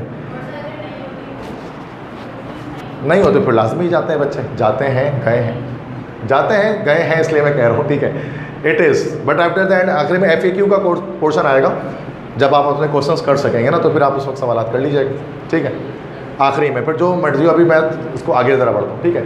अब मेडिकल के हवाले से थोड़े से डिस्कशन करता हूँ, फिर आगे फाइनली एंडिंग लाइन्स बोलूँगा। तो मेडिकल के टॉप 10 यूनिवर्सिटीज़ PMC की तरफ से जो 2021 की, वो कौन सी हैं 2020-21 के लिए जो उन्होंने लिस्ट निकाली थी। अच्छा, टॉप 10 में कराची के अंदर वैसे हमें लगता है Dow is in the first one, but it is not true. The first one पूरे पाकिस्तान में सबसे टॉप पर जो यूनिवर्सिटी है, this is Aga Khan university, AKUHS, Aga Khan university which is in Karachi. Second पे university of health and sciences UHS Lahore. In the third it is DUHS, third पे आते हैं DUHS। Then Isra university Hyderabad, it is in Hyderabad. Then Khyber medical university Peshawar. Then उसके बाद बाकी universities आती हैं। तो वैसे Aga Khan is a costly one ना, और UHS कराची में है नहीं, तो हम क्या करते हैं भाई, बच्चे डाओ के लिए ही प्रैक्टिस कर रहे होते हैं कि डाओ में एडमिशन हो जाए किसी तरफ। हाँ, अगर आप फ़ी अफोर्ड कर पाते हैं तो आगा खान इज़ द बेस्ट, ठीक। तो अभी बाकी फ़ीस वगैरह के बारे में डिटेल दे देता हूँ। ये मैंने पूरे पाकिस्तान के बताया था। अगर हम सिंध की बात करें, सिंध के अंदर कितने मेडिकल यूनिवर्सिटीज़ हैं, सिंध के अंदर ये सारे मेडिकल यूनिवर्सिटी हमारे पास हैं, MBBS जो करवाती हैं। डाओ, जिना, KMDC Karachi medical dental college, शहीद मोहतरमा बेनज़ीर भुट्टो मेडिकल कॉलेज लियारी में है ये, चांडका मेडिकल कॉलेज जिसको अब मतलब शहीद मोहतरमा बेनज़ीर भुट्टो मेडिकल यूनिवर्सिटी लाड़काना कहा जाता है, CMC भी कहा जाता है, उसको दोनों नाम इसी के। Ghulam Mohammad Mahar medical college, Liaquat university of medical LUMS जिसको हम कहते हैं, then peoples university of medical health and sciences college, ठीक है। तो ये हमारे पास कुछ यूनिवर्सिटी हैं जिसमें जो सिंध के अंदर है, ओवरऑल सिंध, कुछ हैदराबाद में है, कुछ लाड़काना में है, कुछ कराची में है, डिफरेंट जगहों पर है। अगर हम बात करें सिर्फ कराची की, कराची में सिर्फ 4 यूनिवर्सिटीज़ हैं जो गवर्नमेंट सेक्टर की हैं, डाओ, जिना, KMDC और शहीद मोहतरमा बेनज़ीर भुट्टो मेडिकल कॉलेज लियारी। ये 4 कराची में जो MBBS करवाती हैं, गवर्नमेंट की यूनिवर्सिटीज़ हैं ये सारी, पब्लिक सेक्टर, ठीक है। तो इनमें से बच्चे MD कैट जो करते हैं, तो MD कैट इनमें से कोई एक गेट करना चाहते हैं, किसी एक यूनिवर्सिटी में एडमिशन हो जाए। तमाम यूनिवर्सिटीज़ के लिए, जितनी भी यूनिवर्सिटी मैंने अभी आपको बताई, उन सब के लिए PMC टेस्ट मैंडेटरी है। Without passing PMC test you can not get the admission in any medical university of Pakistan. पूरे पाकिस्तान में प्राइवेट, गवर्नमेंट, सेमी गवर्नमेंट, किसी भी मेडिकल यूनिवर्सिटी में MBBS BDS आप नहीं कर सकते अगर आपने PMC का टेस्ट पास नहीं किया तो। इट इज़ अटल बात है ये, इसमें कोई एक्सेप्शन नहीं है। बच्चों ने चाहा बड़ा इस साल एक्सेप्शन निकल आए कोई, बट नहीं निकला। ज़रूरी है PMC क्लियर करना, कुछ भी हो जाए, ठीक है। PMC में 210 नंबर टोटल होते हैं, 210 में से 65% मार्क्स गेट करना ज़रूरी है, दैट इज़ 137। PMC क्या, पाकिस्तान मेडिकल कमीशन, जिसने क्या किया है भाई, जो MBBS की पढ़ाई को रेगुलेट करती है पूरे पाकिस्तान में। अभी सिंध वालों ने कहा तो है कि हम PMC अपना अलग से बना लेंगे और सिंध अपना अलग से मेडिकल कमीशन बनाएगी, वो तो हर साल कहते हैं, लेकिन होता नहीं है। PMC का टेस्ट क्या होता है, पूरे पाकिस्तान में और पूरी दुनिया में इसके सेंटर्स बनते हैं। कराची में और पाकिस्तान के हर शहर में, यहाँ तक कि दुबई, न्यूयॉर्क और लंदन और सब जगह बैठकर आप टेस्ट दे सकते हैं। क्योंकि इस बार जो टेस्ट हुआ था वो ऑनलाइन हुआ था। ऑनलाइन टेस्ट सारी दुनिया में कहीं पे भी हो सकता है, तो ये टेस्ट पूरी दुनिया में लिया गया था PMC का टेस्ट। अगर कोई पाकिस्तानी बच्चा दुबई में रहता है तो दुबई में वो टेस्ट दे सकता था, ठीक है। कराची में तो होता ही था, बाकी तो हर शहर, हैदराबाद में है, कोयटा, पेशावर, इस्लामाबाद, मुल्तान, हर सिटी के अंदर टेस्ट होते हैं उसके PMC के। पासिंग क्राइटेरिया 137 मार्क्स हैं आउट ऑफ 210 मार्क्स। तमाम पब्लिक और medical university must include 50% with academics for admission in MBBS and BDS इन पाकिस्तान। मतलब जितने टेस्ट के नंबर आएंगे वो, और 50% मार्क्स किसके भाई, 50% मार्क्स टेस्ट के और 50% मार्क्स इंटर के, उनसे मिलाकर मेरिट बनाता है जिससे एडमिशन होता है। लेकिन इसमें 65% तो मिनिमम आने हैं। अगर आपके 137 से ऊपर आ गए, 140, 150, 160 कितने भी आ गए, उसका 50% लेंगे, इंटर का 50% लेंगे, दोनों को मिलाकर आपका मेरिट बना देंगे, फिर उसके लिहाज से आपका एडमिशन होगा, ठीक है। ये PMC ने रूल बनाया है कि टेस्ट में जितने भी नंबर आए उसके आधे नंबर उठा लें, और इंटर में जितने भी परसेंटेज है उसकी आधी परसेंटेज उठा लें, और दोनों को मिलाकर एक मेरिट बना दें, उसके लिहाज से आप एडमिशन दें बच्चों को। तो टेस्ट तो पास करना ही है, और इंटर में 50% ये भी मैटर करेगा आपका, कि उसमें जितनी अच्छी परसेंटेज इंटर में भी आपकी होगी ना, उससे आप एडमिशन को गेट कर पाएंगे, ठीक है। अब इसमें क्या होता है कि हमारे पास यूनिवर्सिटीज़ है जो अब जो मेडिकल यूनिवर्सिटीज़ है उसको मैं एक एक करके डिटेल में डिस्कस कर लेता हूँ। सबसे पहले कराची की सबसे बेस्ट यूनिवर्सिटी आती है, that is AKU, Aga Khan university. ठीक है, in medical it is a top one. Eligibility इसकी क्या है भाई, FSC A लेवल में एटलीस्ट 70% आपके होने चाहिए, इंटर में 70% से कम नहीं होना चाहिए। एडमिशन प्रोसेस क्या है, एडमिशन टेस्ट होगा, इंटरव्यू होगा, MD कैस्ट मस्ट क्लियर। आगा खान के साथ ये मामला है कि इसमें 2 टेस्ट आपको जो है ना वो क्लियर करने पड़ते हैं। ठीक है, 2 टेस्ट इसके अंदर आपको क्लियर करने पड़ते हैं। वैसे एक टेस्ट आपको MD कैट तो क्लियर करना ही है क्योंकि वो तो मैंडेटरी है, और MD कैट के अलावा बिसाइड्स MD कैट के अलावा आपको ये जो इनका AKU का अपना टेस्ट होता है वो भी आपको क्लियर करना पड़ता है। दोनों टेस्ट क्लियर करेंगे तब जाकर एडमिशन होता है। टेस्ट डेट एक्सपेक्टेड जून 2022 को इसका टेस्ट होगा। मैक्सिमम जून जुलाई को टेस्ट हो रहे हैं, आप देख रहे हैं जो अगले साल होने वाले हैं। Test pattern biology, chemistry, physics के 20-20 MCQs होते हैं और साइंस और मैथ्स रीजनिंग के 30 MCQs होते हैं। तो ये एक बड़ी एक समझ लें कि एक इम्पॉर्टेंट बात है एक आगा खान के बारे में कि मैथ्स के भी इसमें नंबर जो है काउंट किए जाते हैं 30 MCQs। जबकि मेडिकल वाले तो मैथ्स नहीं पढ़ते हैं, लेकिन मैथ्स के भी MCQs होते हैं आगा खान के अंदर। आगा खान के अपने टेस्ट में, PMC में नहीं होते, इसके अपने टेस्ट में होते हैं।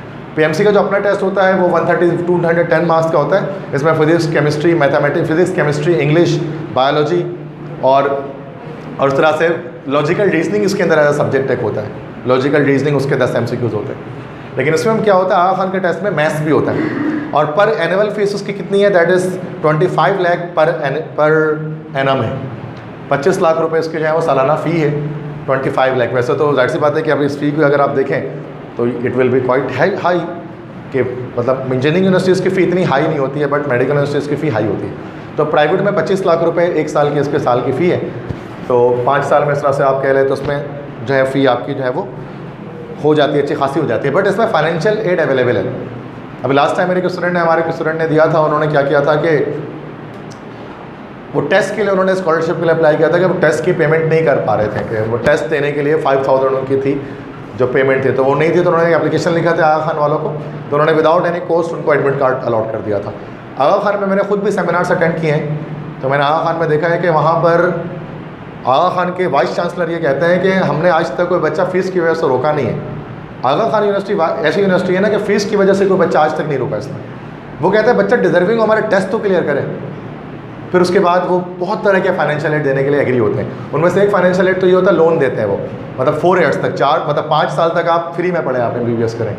5 साल के बाद फिर वहीं पर आगा खान में आपको जॉब देंगे, और जॉब के बाद आपकी सैलरी से क्या होगी कि वो जो सैलरी आपकी होगी उससे आपकी जो है फीस कटती रहेगी। That is a great thing to do ना, तो बहुत ही अच्छा ये तो मामला है। लेकिन हमारे यहाँ के बच्चे इसको क्लियर नहीं कर पाते हैं। टेस्ट को क्लियर करना मुश्किल होता है, it is difficult for the student to clear the test. तो टेस्ट अगर आप आगा खान के लिए जाना चाहते हैं तो गो फॉर इट। स्कॉलरशिप मिल जाती हैं, अच्छी खासी मिल जाती हैं। तो आगा खान में कोई बच्चा फीस की वजह से नहीं रुकता है तो क्यों, टेस्ट क्लियर नहीं कर पाता वो, दैट्स वाई रुकता है। तो इसका टेस्ट मुश्किल होता है आगा खान का, AKUHS का, ठीक है। तो टेस्ट ही नहीं क्लियर होता, लोग पैसे रखे होते हैं, चेक बना कर रखे हुए होते हैं कि बस एडमिशन हो और चेक दे दें, बट एडमिशन ही नहीं होता। तो दैट सी बात है, it is a fee high है, बट पाकिस्तान कराची के अंदर ऐसे तबके हैं जो इस फीस को ईजिली अफोर्ड करते हैं, बट उनका भी नहीं हो पाता, ठीक है। तो मैं ये बता रहा हूँ कि फ़ी के उसमें ना सोचें आप। आगा खान एक प्राइम इदारे फ़ीस के पे कभी फोकस नहीं करते हैं। आप जैसे अब कुछ और मेडिकल यूनिवर्सिटीज़ हैं जो थोड़े लोअर कैटेगरी में आ जाएंगी, जैसे ज़ियाउद्दीन मेडिकल यूनिवर्सिटी है, वो तो इतने हाई कैटेगरी में नहीं है, तो वहाँ फ़ीस मैटर बहुत करती है। स्कॉलरशिप बहुत मुश्किल से मिलती है, नहीं मिलती है। But Aga Khan different university है, ये आपको स्कॉलरशिप दे देती है, जो कि उनका मकसद है कि अच्छी तरह से कोई शख्स जो है ना पढ़ के निकले और अच्छा डॉक्टर बने। आगा खान अपने डॉक्टर्स को बाहर जाने भी नहीं देते हैं। आगा खान से MBBS करने वाला हर डॉक्टर आगा खान में ही जॉब कर रहा होता है, ठीक है। वो कहीं और जाने नहीं देते, क्योंकि उन्होंने कहा हमने इतनी मेहनत से उसको पढ़ाया है 5 साल, कहीं और जगह सर्व करे, हमारे पास ही सर्व करते हैं उसमें, तो फिर वो फीस से कटिंग करते हैं उसमें। तो ये है, इस पर भी अप्लाई करना चाहिए। हमारे बच्चे करते ही नहीं हैं क्योंकि उनको अवेयरनेस नहीं होती, दैट्स वाई। वो सिर्फ डाव को ही सोच के बैठे होते हैं, पर डाव से ऊपर है आगा खान, ठीक है। जॉब गारंटी है, यस यस। पास पेपर से जब हम अपनी क्लासेस को जैसे अभी MD कैट के स्टार्ट करते हैं, उसमें AKUHS को भी साथ लेकर चल रहे होते हैं, ताकि जो आगा खान के बच्चे होते हैं तो वो भी उसके साथ वो आगे बढ़ जाएं, ठीक है। तो उनके भी क्लासेस एक्स्ट्रा स्पेशल क्लासेस हो रही होती हैं। बेटा PMC इस पाकिस्तान मेडिकल कमीशन, ये कमीशन एक इदारा है, और पीएमसी एक टेस्ट कंडक्ट करवाती है एडमिशन के लिए, उसका नाम है MDCAT, medical and dental college aptitude test. तो पीएमसी एक ऑर्गेनाइजेशन है और जो टेस्ट कंडक्ट करवा रही है वो उसका नाम है एमडीकेट, ठीक है। पीएमसी एमडीकेट के अलावा भी बहुत सारे टेस्ट कंडक्ट करवाती है, एनएलई करवाती है और एफसीपीएस के, एफआरसीएस के बहुत सारे टेस्ट कंडक्ट करवाती है वो। तो पीएमसी तो पूरे पाकिस्तान की मेडिकल स्टडीज़ को क्या करती है, वो रेगुलेट करती है। उनमें से एक सबसे बड़ा काम उसका है कि मेडिकल कॉलेज के एडमिशन को कंडक्ट करवाना, जिसको एमडीकेट कहते हैं, ठीक है। सर ये Yes. इंजीनियरिंग जो भी यूनिवर्सिटी है, जो इंजीनियर बनते हैं उसमें सर बहुत कम फीस होती है, 4 साल की या 1 साल की या पर सेमेस्टर की, लेकिन जो मेडिकल यूनिवर्सिटी है इसमें भी तो 4-5 साल तक की होती है। ये अच्छा सवाल है आपका। लाइक स्टूडेंट्स ने कहा कि भाई मेडिकल की फ़ी इतनी हाई क्यों होती है, इंजीनियरिंग की हाई क्यों नहीं होती फ़ी इतनी। मतलब इंजीनियरिंग में प्राइवेट से भी आप करें तो देखें सबसे टॉप नॉच यूनिवर्सिटी में सबसे हाईएस्ट फीस जो हमें देखिए वो तकरीबन 3.5 लाख तक दिखी है GIK की, उसके ऊपर पाकिस्तान में किसी की फ़ी है भी नहीं सेमेस्टर वाइज। और यहाँ पर 25 लाख हमें मिल रहे हैं सालाना, मतलब 12.5 लाख रुपए 6 महीने के। तो इतना कैसे फ़र्क आ गया? तो वजह ये है कि मेडिकल की स्टडीज़ ना एक्सपेंसिव है, इंजीनियरिंग की स्टडीज़। इंजीनियरिंग में ना मतलब मेडिकल में बहुत सारी चीज़ें एक्सपेंसिव लग रही होती हैं, उनकी मशीनें, बॉडीज़ फिर चाहिए होती है। फिर मेडिकल यूनिवर्सिटी के लिए ज़रूरी है कि बराबर में कोई हॉस्पिटल हो तो बच्चे वहीं पर ट्रेनिंग करें। इंजीनियरिंग यूनिवर्सिटी के लिए बराबर में इंडस्ट्री होना ज़रूरी नहीं है, लेकिन मेडिकल यूनिवर्सिटी के लिए बराबर में मेडिकल कॉलेज होना ज़रूरी है उसके। जैसे आप डाउ के बराबर में देखेंगे तो सिविल है, जिना के बराबर में देखेंगे तो जिना में वो हॉस्पिटल है, ठीक है। तो बाकी ये कि अब और चीज़ें इंजीनियरिंग में क्या है, जैसे कोई बंदा कंप्यूटर इंजीनियरिंग कर रहा है, उसका मैक्सिमम कितने, अगर कोई इदारा है यूनिवर्सिटी है कंप्यूटर इंजीनियरिंग करवा रही है, उसको क्या क्या चीज़ रखना होगा, लैपटॉप्स, कंप्यूटर्स, कुछ एपरेटसेस रखने होंगे। इलेक्ट्रॉनिक्स इंजीनियरिंग करानी है, ऑसिलोस्कोप रख दिया उसने, तो एक पीसीबी वो आता है, पीसीबी मशीन उसको रख दिया गया, कंप्यूटर लैपटॉप्स रख दिए, 3-4 और मशीन रख दी, ख़त्म। 2 कमरे के अंदर यूनिवर्सिटी कंप्लीट हो गई। बट मेडिकल में ऐसा नहीं होता। मेडिकल के अंदर बहुत बड़ी बड़ी मशीनें हैं, उसके अंदर MRI मशीन्स हैं, अल्ट्रासाउंड मशीन्स हैं, एक्सरे मशीन्स हैं, फिर उसके बाद और बहुत सारी चीज़ें होती हैं जो डॉक्टर्स को जिनकी नीड होती है, और सबसे पहले बात पेशेंट्स होने चाहिए जिनको आप ट्रीट कर सकें। इंजीनियरिंग में ये सब नहीं रिक्वायर्ड है ना, किसी बंदे के ऊपर आपको एक्सपेरिमेंट नहीं करना है उसमें, लेकिन वहाँ बंदे के ऊपर करना है, इसलिए उसकी फ़ीस बहुत हाई होती है, जो कि आपको दे बहुत कुछ रहे होते हैं वो उसके मुकाबले में, ठीक है। दैट्स वाई प्राइवेट की बात करें, गवर्नमेंट की फ़ी तो वैसे इतनी ज़्यादा नहीं। अच्छा, आगा खान की टेस्ट है, उसके बाद कुछ यूनिवर्सिटीज़ हमारे पास आती हैं। एक और टेस्ट हमारे पास पाकिस्तान में होता है, नम्स जिसको हम कहते हैं। ये नम्स एक यूनिवर्सिटी है, national university of medical sciences, nums. Nums के अंडर में बहुत सारे यूनिवर्सिटीज़ कराची में पाकिस्तान में आ रहे होते हैं। नम्स है national university of medical sciences. Karachi में इसकी 3 यूनिवर्सिटीज़ के अंडर में आती हैं, KIMS Karachi institute of medical sciences, second Bahria medical college, and the third one is Fazaia Ruth Pfau medical college. Fazaia तो अभी स्टार्ट हुआ, तो ये PF वालों का है, बाकी ये नेवी वालों का, आर्मी वालों का है किम्स। तो किम्स है, बहरिया है, फ़ज़ाइया है। इन तीनों में एडमिशन गेट करने के लिए MD-कैट तो क्लियर करना ही है, 137 उसमें मिनिमम चाहिए ही चाहिए आपको 210 में से। साथ में नम्स का टेस्ट भी क्लियर करना पड़ता है। अब नम्स का टेस्ट क्या होता है, नम्स की एलिजिबिलिटी क्या होती है नम्स के लिए अप्लाई करने के लिए, तो सेम है, 60% चाहिए आपको इंटर में मिनिमम। MD-कैट मस्ट क्लियर, मेंशन किया हुआ है मैंने, ये क्लियर करना है। एडमिशन प्रोसेस क्या है, एडमिशन टेस्ट के 50% मार्क्स गेट होंगे, FSC के 25% और इंटर के 25% आपके मार्क्स जो है वो काउंट होंगे, मतलब मैट्रिक इंटर के 25-25। टेस्ट डेट है अगस्त और सितंबर में होता है, 2022 में होगा ये। टेस्ट पैटर्न क्या है, बायोलॉजी के 40, केमिस्ट्री के 25%, फिजिक्स 25%, इंग्लिश 10%, टोटल क्वेश्चन 150 होते हैं, ठीक है। और उसमें ड्यूरेशन 3 घंटे का टेस्ट होता है। और अब इस साल से उन्होंने 50 MCQ साइकोलॉजी के भी ऐड कर दिए हैं उसके अंदर। ये नम्स के टेस्ट का पैटर्न मैं यहाँ पर बता रहा हूँ, ये MD-कैट का पैटर्न नहीं है। MD-कैट का पैटर्न तो 210 नंबर उसके बन जाए, जैसे फिजिक्स है, केमिस्ट्री है, बायोलॉजी है, इंग्लिश है, लॉजिकल रीजनिंग है, वो PMC है। और नम्स का जो टेस्ट होता है उसका ये पैटर्न है, ये चीज़ें आती हैं। अगर आपको नम्स के किसी एफिलेटेड इदारे में जाना है तो फिर आपको क्या क्या चीज़ें क्लियर करनी है, आपको PMC तो क्लियर करना है 137 मार्क्स के साथ, और साथ में ये टेस्ट भी क्लियर करना है, ठीक है। पर एनम फीस उसकी क्या होती है, 1,83,000 पर ईयर।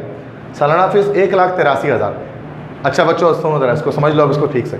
ये यूनिवर्सिटीज़ ऐसे बहरिया मेडिकल कॉलेज, आप इसमें एज अ प्राइवेट कैंडिडेट भी जा सकते हैं। जैसा MD-कैट PMC क्लियर करें, अब एडमिशन ले लें, लेकिन उस सूरत में आपको जो फीस बहरिया में देनी पड़ेगी ना, वो सालाना फीस आपको उसमें 15 लाख रुपए देनी पड़ेगी, 15 लाख पर ईयर, अगर आपने सिर्फ MD-कैट क्लियर किया।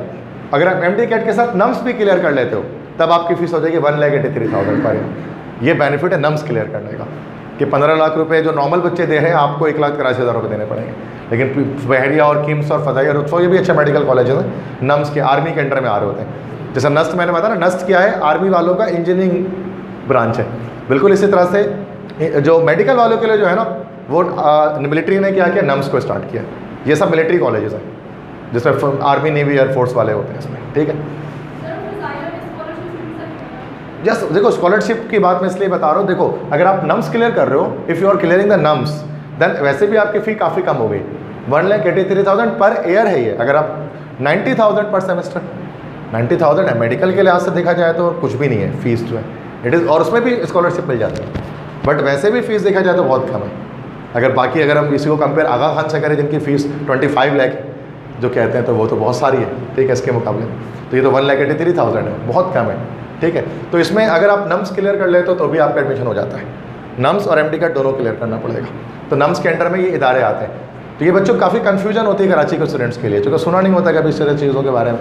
तो कुछ बच्चे पहली बार सुन रहे होंगे तो उसको पहली बार जहन में रखें कि क्या क्या चीज़ें बता रहा हूँ, कि नम्स का टेस्ट क्लियर करके भी आप जा सकते हैं, मतलब नम्स और MD कैट दोनों क्लियर करेंगे तो यहाँ पर these are semi government. Semi government इसलिए कह रहे हैं ना कि अगर आप टेस्ट क्लियर करके जा रहे हैं तो फिर आपको कम फीस देनी पड़ रही है। अगर आप नम्स का टेस्ट क्लियर कर लेते हैं तो फिर गवर्नमेंट है, और अगर नम्स नहीं क्लियर कर रहे हैं, सिर्फ MD कैट लेके जा रहे हो तो प्राइवेट है। ये इसका मतलब यही हो गया, क्योंकि नम्स क्लियर करने पे फीस कम हो रही है ना, दैट्स वाई।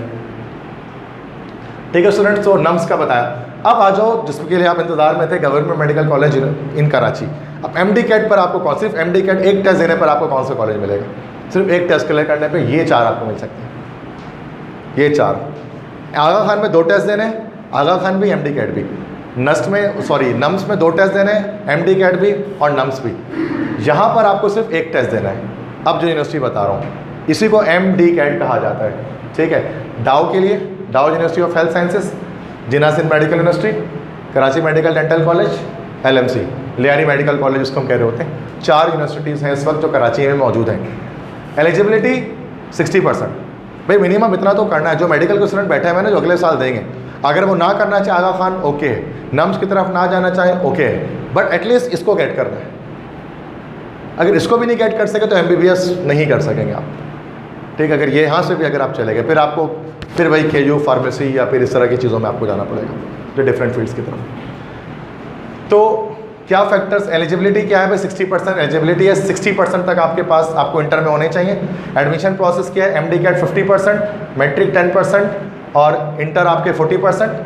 टेस्ट डेट है अगस्त 2022 में हो जाएगा अगले साल MD कैट। इस साल भले आपका लेट हुआ होगा, बट सितंबर में मतलब चला गया था, बट ये अगस्त 2022 में अगले साल भी होने वाला है। ट्यूशन फ़ी क्या होती है? मेरिट पर अगर आप लेते हैं तो 18,000 प्लस 45,000 पर ईयर।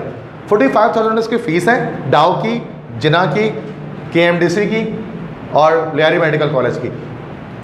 सालाना फीस 45,000 रुपये और 18,000 रुपये एडमिशन फीस शुरू में लगेगी आपकी, 18,000। सेल्फ में अगर आप जाना चाहो, सेल्फ फाइनेंस में, तो फिर 5,50,000 आपकी लगती है फीस।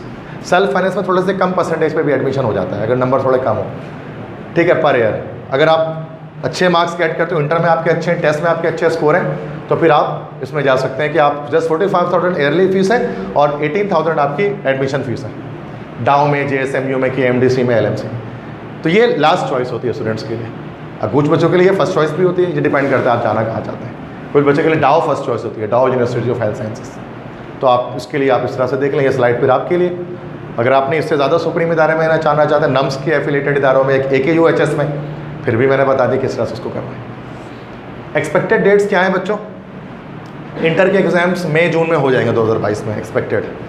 ये अगले साल को इतना लेट नहीं होगा जिससे इस तरह हो गया था, मई जून में एग्जाम्स हो जाएंगे।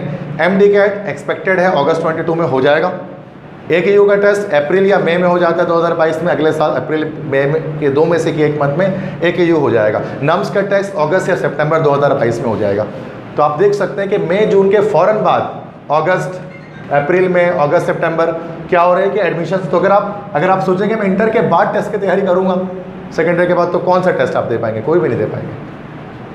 बच्चे कहते हैं ना कि अभी तो सर सेकेंडरी कर रहे हैं, इंटर के बाद करेंगे, तो बहुत जिसको अवेयरनेस नहीं होती है। तो फिर आप देखें कोई ना आपके पास MD कैट दे पाएंगे डाउ के लिए, ना AKU दे पाएंगे, ना नम्स दे पाएंगे, कुछ नहीं दे पाएंगे, ठीक है। तो इसके लिए अभी से तैयारी करनी बहुत ज़रूरी है।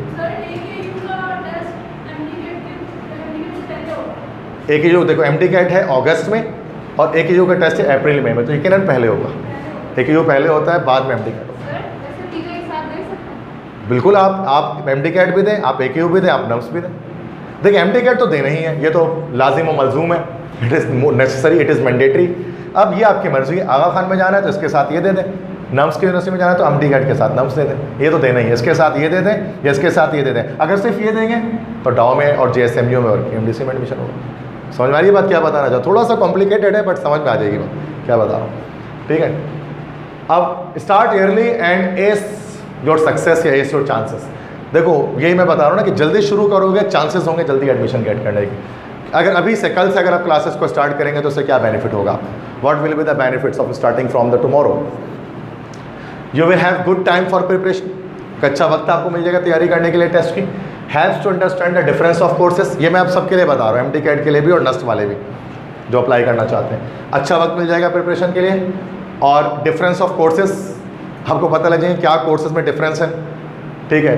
मतलब आपको पता है ना फेडरल बोर्ड से चीज़ें आ रही होती हैं। एमडी कैट की भी जब मैं बात करूँ, एमडी कैट वाले कहते हैं तो हर साल यही है PMC वाले कि हम कॉमन सिलेबस देंगे, बट वो एक तरह से मजाक हो जाता है स्टूडेंट्स के साथ, कोई कॉमन सिलेबस नहीं आता है, सब फेडरल और पंजाब बोर्ड से उठा के दे रहे होते हैं वो।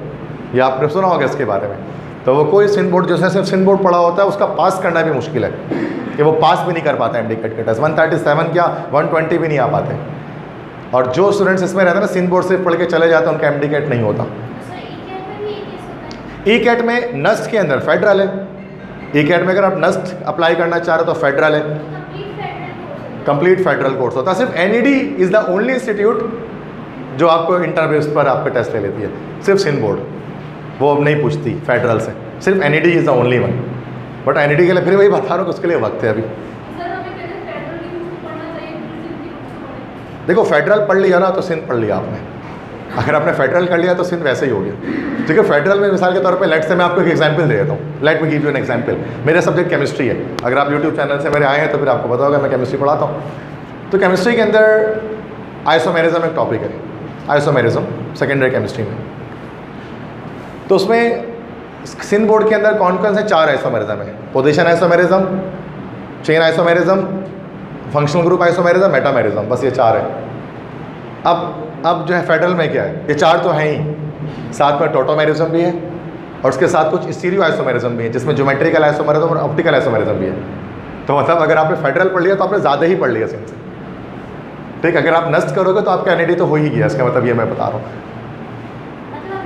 देखिए जब आप सिंपल सी बात है, जब आपने भाई अगर आपने जिंगर बर्गर खा लिया ना तो अब आपको दाल चावल खाने की हसरत नहीं रहेगी। जिंगर तो पहले ही खा लिया, आपका पेट भर गया है, अब आप क्यों दाल चावल की तरफ जाना चाहते हो? मतलब आपने एक मेन चीज़ है, आपने मेन कोर्स आपने पढ़ लिया है, तब आप सब कोर्सेज की तरफ क्यों जाओगे? फेडरल जो है ना, फेडरल वो मिला हुआ है, फेडरल बोर्ड के अंदर पूरा पंजाब बोर्ड, पूरा सिंध बोर्ड, पूरा KPK बोर्ड सब उसके अंदर मौजूद है। सर ये वफाकिया हुकूमत ने बोला था कि आप पूरे पाकिस्तान का जो कोर्स है वही सेम करें। अब तक दे तो दिया था, बिल पास हो गया था, बट इस पर वर्क नहीं हो पाया अब तक। Till now so far there is no working. अब तक कोई ऐसा वर्क नहीं हो पाया इस पर कि कह तो दिया था उन्होंने बट ऐसा हुआ नहीं कि ऐसा कुछ है, ठीक है।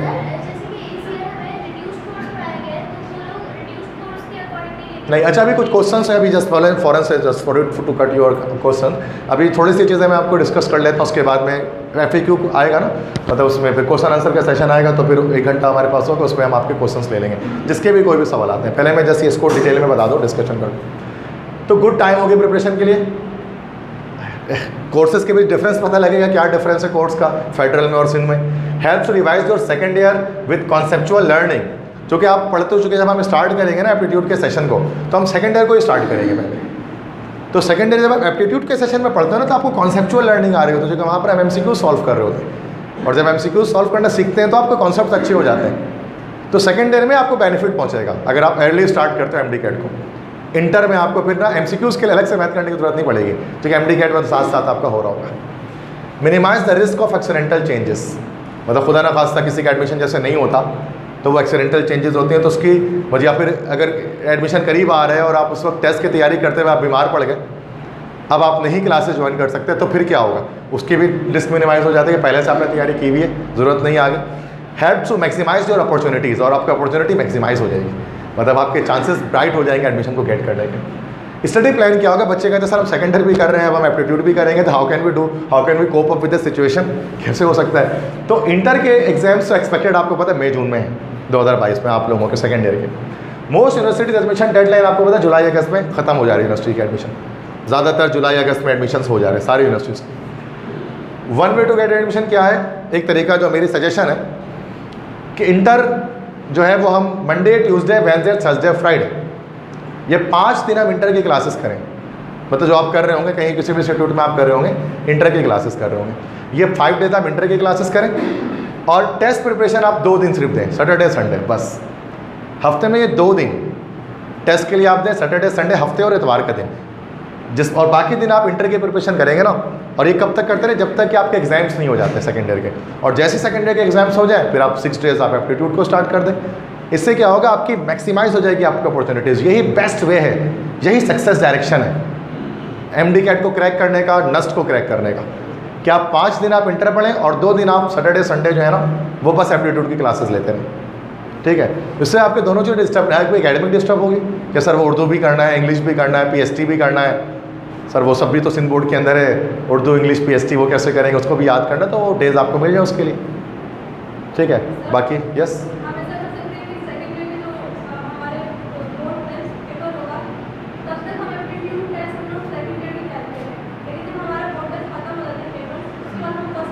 Just you have a question as well, I am telling you the answer ना, just for wait for a while. ठीक है, तो आपके भी एक क्वेश्चन है, उधर से भी शायद एक सवाल आ रहा था, तो मैं जैसे ही भी FAQ उसमें आऊँगा ना तो मैं आपके आंसर देना शुरू कर दूँगा। जितने भी क्वेश्चन आपके माइंड में ना सब पूछ सकते हैं। पहले मैं आपको एक अपने माइंड से चीज़ें बता दूँ, जो चीज़ें हैं। प्रिपरेशन क्यों नीड है, क्यों ज़रूरी है preparation, why the preparation is needed. तो कुछ मेन पॉइंट्स बता रहे हैं। MCQs based learning missing in inter and A-level। Inter के अंदर ना हम MCQs बेस्ड लर्निंग नहीं करते, हम मेमोराइजेशन कर रहे होते हैं चीज़ों के, याद कर रहे होते, शॉर्ट क्वेश्चन लॉन्ग क्वेश्चन, समझ में आ गया तो ठीक है, नहीं भी आया तो याद कर लो, कोई मसला नहीं, याद कर लेते हैं, मतलब इससे कोई फ़र्क नहीं पड़ता। तो रटने से काम नहीं होता। वो 3 इडियट्स आपने मूवी देखी होगी, इसमें चतुर अगर कोई इसमें एक कैरेक्टर होता है तो ही use to cram the things ना, तो ये गलत दिखाते हैं, झूठ दिखाते हैं मूवीज़ के अंदर। इंजीनियरिंग यूनिवर्सिटीज़ के अंदर, मेडिकल यूनिवर्सिटीज़ में ना चतुर नहीं जाते, रैंचो जाते हैं, मतलब रट्टेबाज नहीं जाते, कॉन्सेप्चुअल लोग जाते हैं। आपने देखा ना सर, उसका तो भी एडमिशन हो गया, रट्टा मारता था वो, तो वो गलत दिखाते हैं, वो मूवी थी। रियल में कभी भी किसी रटने वाले बच्चे का, क्रैम करने वाले बच्चे का एडमिशन नहीं होता पूरे दुनिया में कहीं पे। तो इंटरमीडिएट में क्या होता है, कॉन्सेप्चुअल लर्निंग मिसिंग होती है, MCQs बेस्ड लर्निंग मिसिंग होती है। हम और ये आप एप्टीट्यूड में डिस्कस कर लेते हैं। Test is comprehensively compiled from Sindh federal board text, और जो टेस्ट आपका बना होता है MD कैट का और नस्ट का जो टेस्ट होता है वो आपका फेडरल बोर्ड और सिंध बोर्ड से कॉम्प्रिहेंसिवली बना होता है, तो वो मिस हो जाते हैं हमसे अगर हम नई तैयारी करेंगे तो। Restriction makes trouble. अब कुछ चीज़ें हैं विदाउट कैलकुलेटर मैथ, अब MD कैट के अंदर कैलकुलेटर अलाउ नहीं है और नस्ट के अंदर भी कैलकुलेटर अलाउ नहीं है, और टेस्ट में आते हैं न्यूमेरिकल्स पे कैसे सॉल्व करेंगे, how can we solve them now. Inter में तो कैलकुलेटर अलाउ होता है, सारे न्यूमेरिकल कैलकुलेटर से कर लेते हैं, बट यही विदाउट कैलकुलेटर करने की बारी आती है तो स्टूडेंट्स नहीं कर पाते हैं। तो हम MD कैट में क्या करते हैं, एप्टीट्यूड क्लासेस में शॉर्टकट ट्रिक सीखते हैं, किस तरह से मैथमेटिक्स को एफिशिएंट पेपर जल्दी किया जा सकता है विदाउट यूजिंग अ कैलकुलेटर।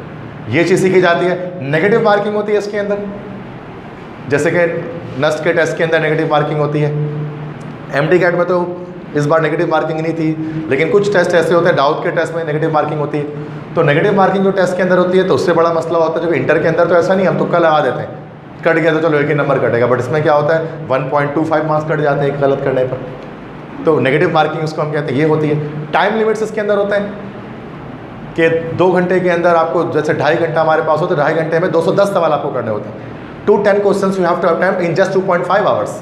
जबकि इंटर में हमें अच्छा खासा वक्त मिलता है, तो हम तो आधे घंटे पहले भी पेपर देकर बैठे होते हैं। इंटर में इतना टाइम होता है, 15 मिनट पहले तक बैठे हैं, बट यहाँ पर टाइम लिमिट्स बहुत शॉर्ट होती हैं। एक MCQ के लिए 1 मिनट से भी कम टाइम आपको मिलता है, तो वो सॉल्व करने के लिए प्रिपरेशन नीडेड होती है। जस्ट इंटर के कॉन्सेप्ट से आप वो काम नहीं कर पाएंगे, ठीक है, इसके लिए प्रिपरेशन नीड होती है। तो सोल्यूशन क्या है इन तमाम प्रॉब्लम्स का, they need proper guidelines with experts, कि आप प्रिपरेशन करें एक्सपर्ट्स के साथ, जो एप्टीट्यूड टेस्ट के लिए एक्सपर्ट्स हैं, जो तैयारी कर रहे हैं। जैसे हम जो है वो हमारा दुबई कोचिंग सेंटर जो है वो हम तो 12 सालों से इसकी प्रिपरेशन करा रहे हैं, तो एक गाइडलाइंस चाहिए होती है एक्सपर्ट्स के साथ। जैसे अभी मैंने बहुत सारी बातें आपको ऐसी बताई हैं जो आपको नहीं पता थी, और एक एक्सपर्ट ओपिनियन की वजह से आपको चीज़ें समझ में आ गई कि सर ये तो हम जानते ही नहीं थे जो आप अभी आपने बताया। ऐसी बहुत सारी चीज़ें और हैं जो अभी आप नहीं जानते, तो एक्सपर्ट गाइडलाइंस की नीड है आपको। Need to practice relevant material, कौन सा मटेरियल प्रिपेयर करना है ये भी मसला है। आप मार्केट में जाते हैं, एप्टीट्यूड टेस्ट की 10,000 किताबें आपको मिलती हैं, किस बुक से प्रिपेयर किया जाए, किस तरह प्रिपेयर किया जाए, ये चीज़ प्रिपरेशन में आपको पता लगती है। मिथ क्या एक है बच्चों के अंदर, एक मिथ क्या है, मिथ किसे के मतलब लाइक एक बच्चे सोचते हैं एक चीज़, जबकि वो गलत है, कि we can do preparation by our self, कि हम खुद ही तैयारी कर लेंगे, हमें किसी इदारे की नीड नहीं है, हम घर पे बैठ के खुद टेस्ट कोई लेकर आ जाएंगे और ख़ुद तैयारी कर लेंगे। तो this is just a myth, जैसे एक मिथ है बिल्कुल। ये सबसे गलत कॉन्सेप्ट है जो स्टूडेंट सोचते हैं कि सर हम खुद घर पे कर लेंगे, क्योंकि इसकी वजह से जो खमियाजा उस स्टूडेंट को भुगतना पड़ता है ना, ज़िंदगी भर उसको भुला नहीं पाता वो। जो कि एडमिशन जब नहीं होता ना, ज़िंदगी भर जो आपने नर्सरी से लेकर इंटर तक पढ़ा है ना, वो सारा ज़ाया हो जाता है सिर्फ आपकी एक छोटी सी गलती से कि हम तैयारी खुद कर लेंगे और हम बस हमें की ज़रूरत नहीं किसी और की, हम खुद ही कर लेंगे। तो ये या यूट्यूब से लेक्चर देख कर लेंगे, यूट्यूब से लेक्चर से किरण होते हैं, मैं भी अपलोड करता हूँ, बट इसका मसला ये है कि आप उसमें क्वेश्चनिंग कैसे करेंगे, फीडबैक कैसे देंगे। मैं भी अपलोड करता हूँ लेक्चर, बट कमेंट्स बड़े बड़े हफ्ते हो जाते हैं, मुझे नहीं पता, मैं शायद रिप्लाई करता भी नहीं, ओके यस नो कर देता हूँ, उससे ज़्यादा नहीं करता, क्योंकि टाइम नहीं है उसमें, कैसे करूँ, सिंपल सी बात है। तो स्टूडेंट्स के जो क्वेश्चंस होते हैं कभी मुझे व्हाट्सएप भी कर देते हैं कि सर आपने भी शायद कभी मुझसे पूछा हो कोई सवाल, लेकिन फिर मैं जवाब नहीं दे पाता उसका, कि नहीं मतलब वक्त नहीं मिलता मुझे, सीन करके छोड़ देता हूँ, ऐसा ही होता है। तो यूट्यूब एक अल्टरनेटिव नहीं है प्रॉपर क्लासेस का, इसको याद रखना है, ठीक है ना। यूट्यूब पे लेक्चर्स है तमाम टीचर्स के, मेरे भी हैं, बट अल्टरनेटिव नहीं है ये। आपको यकीनन टीचर किस तरह से सामने अपने प्रॉब्लम्स को शेयर कर सकें। तो ये मिथ है कि हम खुद से तैयारी कर लेंगे। Only few can make the reality क्या है, only few can make this. कुछ शायद कर भी लें 100 में से एक बच्चा, but many others get in worse condition even they have good academic grades of percentage. शायद 100 में से एक बच्चा कर भी ले खुद, लेकिन 99 बच्चे वर्स सिचुएशन में पड़ जाते हैं। और यहाँ तक ऐसे ऐसे बच्चों को भी हमने देखा है जो 90% वाले स्टूडेंट्स हैं और वो एप्टीट्यूड में रह गए, क्यों तैयारी नहीं की थी। तो ये है कि एकेडमिक आपकी अच्छी होगी ना, तब भी अगर आप टेस्ट की प्रिपरेशन नहीं करते तो फिर आपके लिए वर्स कंडीशन पे आप चले जाते हैं।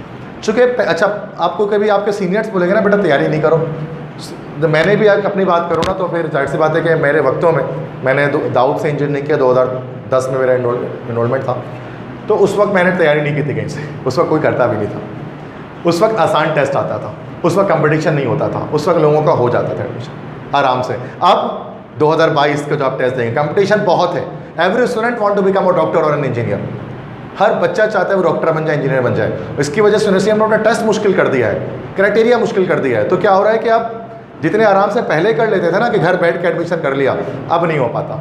तो बड़े जो आपसे कहते हैं ना जिन्होंने आज से 10-15 साल पहले डॉक्टरिंग की है, इंजीनियरिंग की है, वो कह रहे होंगे बेटा ऐसा खुद भी घर पे हो जाता है, बट उनके दौर में तो होता था, अब नहीं होता है। आप बिना प्रिपरेशन के आप नहीं प्रैक्टिस कर सकते, क्योंकि 10 चीज़ें आप आ गई हैं, न्यू सब्जेक्ट्स न्यू आ गए हैं, फेडरल बोर्ड पढ़ाना पड़ता है, बहुत सारी चीज़ें कि हमें तैयारी करनी पड़ जाती है। अब हम खुद जो क्लासेस स्टार्ट करते हैं उसमें हमारी टीचिंग मेथोडोलॉजी क्या होती है कि स्मॉल क्लास होती है, 30 स्टूडेंट्स मैक्सिमम हम सिटिंग करवाते हैं स्टूडेंट्स को मैक्सिमम। हर स्टूडेंट मैटर करता है, इंडिविजुअल जो है वो करियर काउंसलिंग आपको प्रोवाइड की जाती है, आपको जो यूनिवर्सिटी आपको रिक्वायर्ड है। Each and every MCQ of book discuss by teacher, हर एक MCQs हम डिस्कस कर रहे होते हैं जो बुक के अंदर मौजूद होगा, जो मटेरियल हम आपको देंगे, अभी सर आपको दिखाएंगे मटेरियल किस तरह के हैं। Regular revision test and grand test, revision test हो रहे होते हैं, ग्रैंड टेस्ट हो रहा होता है, GT जिसको हम कहते हैं, वो महीने में एक बार हम कर रहे होते हैं ताकि आप मॉक टेस्ट देकर आपको पता लग जाए टेस्ट किस तरह से आता है। Grand test updated pattern of PMC के लिहाज से, PMC का जो ग्रैंड टेस्ट पैटर्न है 210 नंबर का, उसके लिहाज से ग्रैंड टेस्ट हम कंडक्ट कर रहे होते हैं। स्ट्रिक्टनेस और अटेंडेंस पॉलिसीज़, तो अटेंडेंस को भी स्ट्रिक्ट बनाया जाता है कि आप रेगुलर क्लासेस को जो है वो अचीव कर सकें। तो ये फैकल्टी में जो है हमारे पास जो फैकल्टी है, फैकल्टी में हमारे पास मैं खुद जो है वो, अगर आप मुझे जानते हैं यकीनन होंगे, तो मैं केमिस्ट्री और इंग्लिश 2 सब्जेक्ट्स तो मैं खुद टीच कर रहा होता हूँ यहाँ पर, that is chemistry and English, ये दोनों सब्जेक्ट्स मेरे पास हैं। फिजिक्स जो है जिन्होंने ओपनिंग की थी सर मोहसिन जमाल, वो फिजिक्स पढ़ाते हैं। मैथमेटिक्स में सर मुर्तज़ा हैदर है, वो मैथमेटिक्स पढ़ा रहे होते हैं। डॉक्टर सैन प्रोफेशनल सीन में भी ये पढ़ा रहे होते हैं, ठीक है साथ ही। तो यहाँ पर हमारे पास भी यही है। बायोलॉजी में डॉक्टर वलीद हैं, डॉक्टर वलीद ये MPhil हैं, ये पढ़ा रहे होते हैं। और D राजू उसके बायोलॉजी हेड है, ये इस नॉलेज सेशन के, ये पढ़ाते हैं। कंप्यूटर सर वकास पढ़ा रहे होते हैं, रोहन कॉलेज के लेक्चरर हैं। ये सारे ही अपने अपने फील्ड में तजुर्बाकार हैं और बहुत ज़्यादा एक्सपर्ट हैं एप्टीट्यूड के हवाले से। तो ये तमाम फैकल्टी है जो नस्ट के लिए और आपको MD कैट के लिए गाइड करेगी। तो नेक्स्ट ईयर का जो हमारे पास गुलशन कैंपस के लिए फ़ी स्ट्रक्चर हमने बनाया है, वो जिस आज के स्टूडेंट जो आए हैं, जितने बच्चे भी आज आए हैं और नस्ट के लिए या फिर MD कैट के लिए वो करना चाहते हैं, तो लमसम फ़ी इस वक्त जो हमने बनाई है वैसे लमसम फिर 28,000 बनाई है मटेरियल के साथ, अलॉन्ग विथ मटेरियल 28,000 पर आपको कंप्लीट प्रिपरेशन करा दी जाएगी।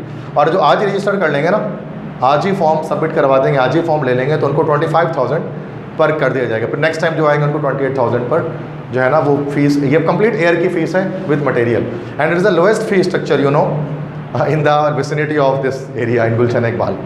जस्ट दिस इज बिकॉज कि हमने हमारा सेंटर जो है वो औरंगी टाउन के अंदर 2 कैंपसेस हमारे चल रहे हैं सिंस लास्ट 12 ईयर्स, और यहाँ हमने अभी second year of our year ना, तो अभी हमने जस्ट ताकि स्टूडेंट्स आएँ और वो चीज़ें ऑब्जर्व करें और सीखें और जानें, इसके लिए फ़ी थोड़ी सी स्लाइटली रखी है, 28,000 रखी है। कोविड सिचुएशन की वजह से भी फाइनेंशियल सिचुएशन ऐसी नहीं थी स्टूडेंट्स की कि वो दे पाएँ, तो इसलिए, वरना बाकी इदारों के अंदर 45-50,000 होते हैं आप ओवरऑल कहीं पर भी आप जाते हैं, लेकिन हमने यहाँ पे फ़ी काफ़ी स्लाइटली रखी है। But there will be no compromise in education, तो कोई उस पर कॉम्प्रोमाइज़ नहीं करने वाला हम, क्योंकि मैंने सारी चीज़ आपको बता दी जो चीज़ें थी। बट इसके लिए कि चले हम मैक्सिमम बच्चों को एडमिशन करवा दें, और एक बार अगर हमारे बच्चे मैक्सिमम एडमिशन कर लेते हैं नस्ट में या फिर MBBS के अंदर, तो हमारे लिए प्राउड की बात होगी और हमारे सेंटर के लिए प्राउड की बात होगी। जस्ट इस नियत इंटेंशन के साथ मैंने यहाँ पर ये फ़ीस हमने डिसाइड की है टीम ने मिलकर, ठीक है। तो 28,000 लमसम फ़ी है, पूरे साल की है, मंथली फ़ीस का ऐसा सिस्टम कोई नहीं होता, और 25,000 जो है वो उसके लिए जो आज रजिस्टर करवा लेंगे कि सर हम एडमिशन गेट करना चाहते हैं नस्ट के प्रिपरेशन के लिए या फास्ट के लिए, या फिर हम जो है वो MD कैट के लिए डाओ JUH या KAKU या फिर नम्स के टेस्ट के लिए क्वालिफाई करना चाहते हैं, ठीक है। डेज के लिए मैंने बेटा आपको बता दिया, अब तो क्वेश्चन आंसर सेशन आ गया है, तो now you can ask any, एक एक करके क्वेश्चंस करते रहेंगे, ठीक है। तो ये क्वेश्चन सेशन अब है, जो चीज़ बतानी थी वो बता दी। डेज क्या होते हैं, तो डेज मैंने बता दिया सैटरडे एंड संडेज, 2 डेज फिलहाल, ताकि आपकी एकेडमिक भी डिस्टर्ब ना हो। जो आप कोचिंग कहीं ना कहीं ले रहे हो ना क्लासेस कहीं पर भी, तो वो आपकी डिस्टर्ब नहीं होती है। सैटरडे संडेज नॉर्मली ऑफ हो रहा होता है, या फिर ऐसी टाइमिंग हम रख देते हैं कि आपका कॉलेज और आपका कोचिंग उसमें डिस्टर्ब ना हो। 2 डेज़ फिलहाल, लेकिन लंबी क्लासेस होती हैं 2 डेज़ के अंदर ही। आफ्टर दैट क्या होता है कि फिर आपको वो 5 डेज़ पे, फिर आप 6 डेज़ पे आप आ जाते हैं आफ्टर सेकेंडरी एग्जाम्स, उसके बाद भी आपके 1.5-2 मंथ्स मिल जाते हैं उसमें, ठीक है। अच्छा, और क्वेश्चन आप कर रहे थे, आप बताएं।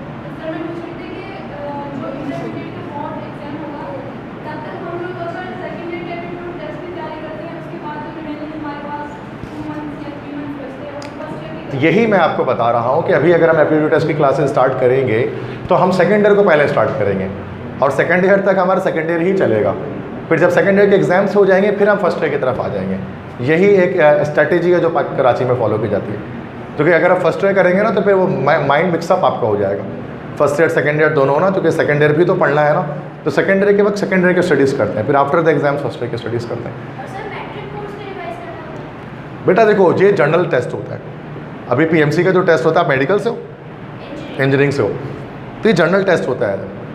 फेडरल बोर्ड है ना, वो टोटली कॉन्सेप्चुअल है। जब हम फेडरल पढ़ेंगे ना, और एप्टीट्यूड की जो क्लासेस होती हैं ना, वो बड़ी कॉन्सेप्चुअल होती हैं, वो बुक के टॉपिक वाइज नहीं चल रही होती हैं, वो सब्जेक्ट के टॉपिक वाइज चल रही होती हैं। जब एक सब्जेक्ट, जब हम एटम का तस्करा स्टार्ट करेंगे ना, तो एटम के बारे में हम क्लास 9 से लेकर क्लास आगे तक की बात वहाँ पर डिस्कस कर लेंगे, जिससे आपका 9th 10th 11th 12th federal Punjab सब कवर हो जाएगा।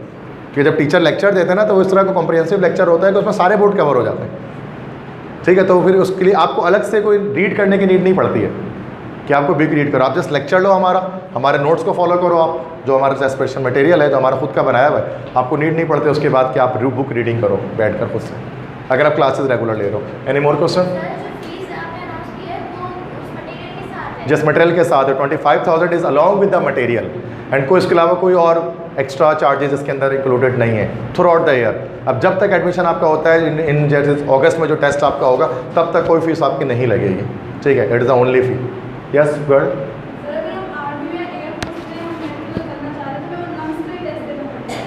बेटा आर्मी नहीं दैट इज़ के वो डिफरेंट है, फिर ISSP नम्स के थ्रू ना, नम्स के थ्रू आप जाओगे तो आर्मी बेस्ड कॉलेजेस में आप चले जाओगे। नम्स दी आपने MD कैट क्लियर किया, आपने नम्स क्लियर किया, दोनों क्लियर किया, आप चले गए रुतफाओ में या किम्स में या बहरिया में, किसी एक में, वहाँ आप सिविलियन ही होंगे। बस वो यूनिवर्सिटी अंडर में है मिलिट्री के, लेकिन उसमें मिलिट्री का इन्फ्लुएंस नहीं है कोई ना, आपको जॉब मिलेगी मिलिट्री में उसके बाद, लेकिन अच्छा इदारा है, बस ये कह सकते हैं नम्स के अंदर। और अगर आपको आर्मी के अंदर ही जाना है तो अगर आप उसके लिए आप वो देखो, तो ये भी ARY वर्ल्ड वालों ने ड्रामा बनाया है, एक है निगार के नाम से, देखा है ARY वर्ल्ड वालों ने, Nigar Johar the first lieutenant general in Pakistan the women, तो उसमें वो she was belong to AMC army medical college, तो वो ISSP के थ्रू गई थी। तो अगर वो मूवी ड्रामा देख लोगे तो मज़ा भी आएगा और क्लियर भी हो जाएगा कॉन्सेप्ट। उसके लिए MD कैट की नीड नहीं होती है, उसके लिए ISSP की नीड होती है, वो आर्मी अपना कॉलेज टेस्ट खुद लेती है उसके लिए, not after graduation, after intermediate. Army वाले MBBS भी कराते हैं। आई am telling you about the AMC, army medical college. Yes yes, सारी चीज़ें, क्योंकि टेस्ट वो अपना खुद लेते हैं, बट पैटर्न उसका वही होता है, MD कैट वाला ही होता है। Yes it is more tough, क्योंकि उनमें सिर्फ एक टेस्ट नहीं है, उनके और बहुत सारे टेस्ट होते हैं।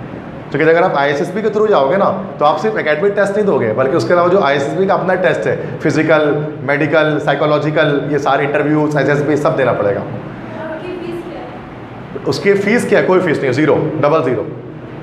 आर्मी नेवी एयरफोर्स आपके 1 रुपये भी आपसे चार्ज नहीं करते किसी भी चीज़ के, बल्कि उल्टा देंगे आपको वो, बट आपको डिजर्विंग होना चाहिए उसके लिए। मतलब वो एक डिफरेंट चीज़ है। No fee will be charge, it will be zero, but the students must be deserving. जो भी आर्मी में जाते हैं ना ISSB के थ्रू, तो उन स्टूडेंट्स के अंदर एक डिफरेंट एक बात होती है, ठीक है, जो सेकंड वो लेफ्टिनेंट बनते हैं, उसके लिए क्या है कि प्रोसेस स्टार्ट करेंगे, वो फिर यहाँ नहीं है। फिर अगर आप ISSB के लिए स्पेशल प्रिपरेशन करना चाहते हो ना, आई होप सो कि शायद कराची में कोई इदारा हो जो करवा रहा हो, I don't know what it right now ना।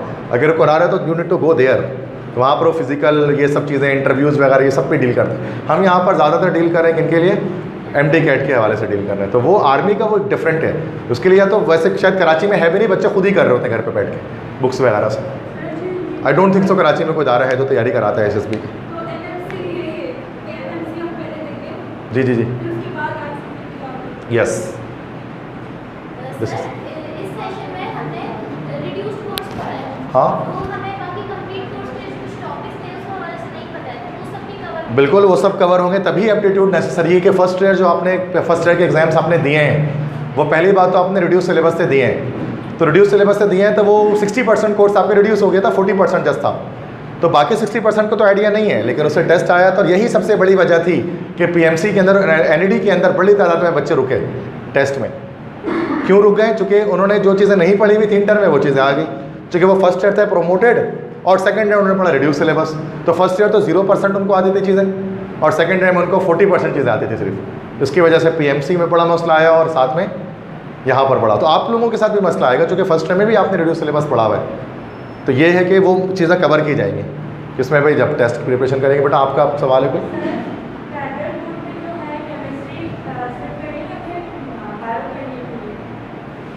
देखिए अब इसमें फेडरल बोर्ड की जब बात करें, दो तरह के बोर्ड्स हैं हमारे पास, फेडरल और पंजाब। स्लाइटली सा डिफरेंस है।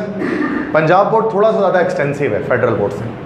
जैसे केमिस्ट्री की बात कर लें या बायोलॉजी की बात कर लें, तो अब इसमें केमिस्ट्री की खास तौर पे बात करूँ तो पंजाब बोर्ड ज़्यादा एक्सटेंसिव है बनिस्बत फेडरल के। मैं खुद बताते खुद पंजाब बोर्ड फॉलो कर रहा हूँ तो फेडरल के बरक्स, क्योंकि जब आपने पंजाब बोर्ड किया ना तो फेडरल के भी टॉपिक, केमिस्ट्री के लिए तो सारे हो गए, लेकिन बायोलॉजी की बुक जो है ना फेडरल की ज़्यादा अच्छी है पंजाब से। तो बायोलॉजी के लिए फेडरल फॉलो कर सकते हैं और केमिस्ट्री के लिए पंजाब फॉलो कर लें। ठीक, फिज़िक्स के लिए फेडरल वालों ने अपनी कोई बुक निकाली नहीं है, फिज़िक्स के लिए फेडरल वालों की बुक नहीं है, वो पंजाब बोर्ड की फिज़िक्स को फॉलो कर रहे होते हैं फेडरल वाले। तो अगर आप या तो पंजाब बोर्ड को फॉलो कर लो, या फिज़िक्स के लिए ज़्यादातर स्टूडेंट जो है ना वो KPK बोर्ड को फॉलो करते हैं, कि खैबर पख्तूनख्वा KPK बोर्ड की जो फिज़िक्स है ना वो ज़्यादा अच्छी लगती है टीचर्स। मतलब मैं तो खुद फिज़िक्स का टीचर नहीं हूँ, वो बता देंगे आपको आएंगे, तो फिर वो KPK बोर्ड ज़्यादा फॉलो कर रहे होते हैं। जी बेटा डोमिसाइल, आपका डोमिसाइल किस सिटी का है? MPK के हो बेटा। जो यूनिवर्सिटीज़ है ना, अब अगर मैं डाउ की बात करूँ, सीट्स होती हैं, डाउ की बात कर लूँ, JSMU की बात कर लूँ, या सीट्स हर यूनिवर्सिटी के अंदर होती हैं तमाम डोमिसाइल के, लेकिन बहुत कम होती हैं और कंपटीशन बहुत टफ होता है उनमें। जैसे अगर आप MPK के हैं तो फिर MPK के सीट्स जो है वो डोमिसाइल की कराची में, डाउ में, जिना में और इस तरह लियारी वगैरह के अंदर नहीं है। बट अगर आप AKU में जाओगे तो वो ओपन मेरिट है। आगा खान जो है ना वो ओपन मेरिट है, उसमें किसी भी डोमिसाइल का स्टूडेंट जो है ना वो एडमिशन अप्लाई कर सकता है और चांसेस होते हैं। ओपन मेरिट में कोई डोमिसाइल चेक नहीं किया जाता। ठीक है,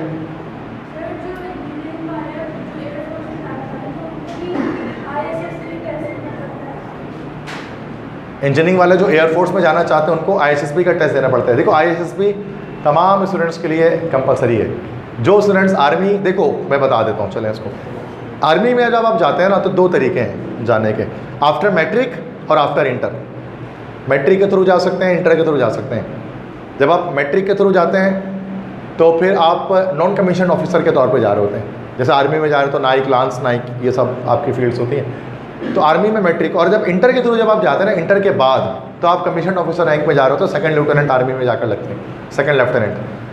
तो तरीका क्या होता है उसमें, आईएसएसबी जो बच्चा इंटर के बाद अप्लाई कर रहा है ना आर्मी नेवी एयरफोर्स के लिए, और as a commission officer apply कर रहा है, इंटर के बाद तो नॉन कमीशन ऑफिसर में भी अप्लाई कर सकते हैं, सिविलियन भी अप्लाई कर सकते हैं, बहुत तरीके हैं, लेकिन इंटर के बाद अगर आप as a commission officer apply करना चाह रहे हो ना, तो फिर आपको आईएसएसबी मस्ट देना है। बिना आईएसएसबी के आप कमीशन ऑफिसर नहीं बन सकते, चाहे आर्मी हो, चाहे नेवी हो, चाहे एयरफोर्स हो। और मलिर कैंट में होता है कराची वाले स्टूडेंट्स का 6 दिन का वो टोटल होता है। किसके लिए ना करें तो फिर आप इंटर के बाद जस्ट आर्मी का अपना टेस्ट होता है इनिशियल, बस वो क्लियर करो, आईएसएसबी के लिए नहीं जाना पड़ता उसके लिए। अगर आप इंटर के बाद लेट्स से इंटर के बाद आप कोई जॉब करना चाह रहे हो, वहाँ पर क्या करना चाह रहे हो इंटर के बाद आप आर्मी में, एयरफोर्स में क्या करना चाह रहे हो आप इंटर के बाद, कमीशन के अलावा अगर नहीं जाओगे तो डायरेक्ट जॉब करोगे इंटर बेस पर, यही होगा ना।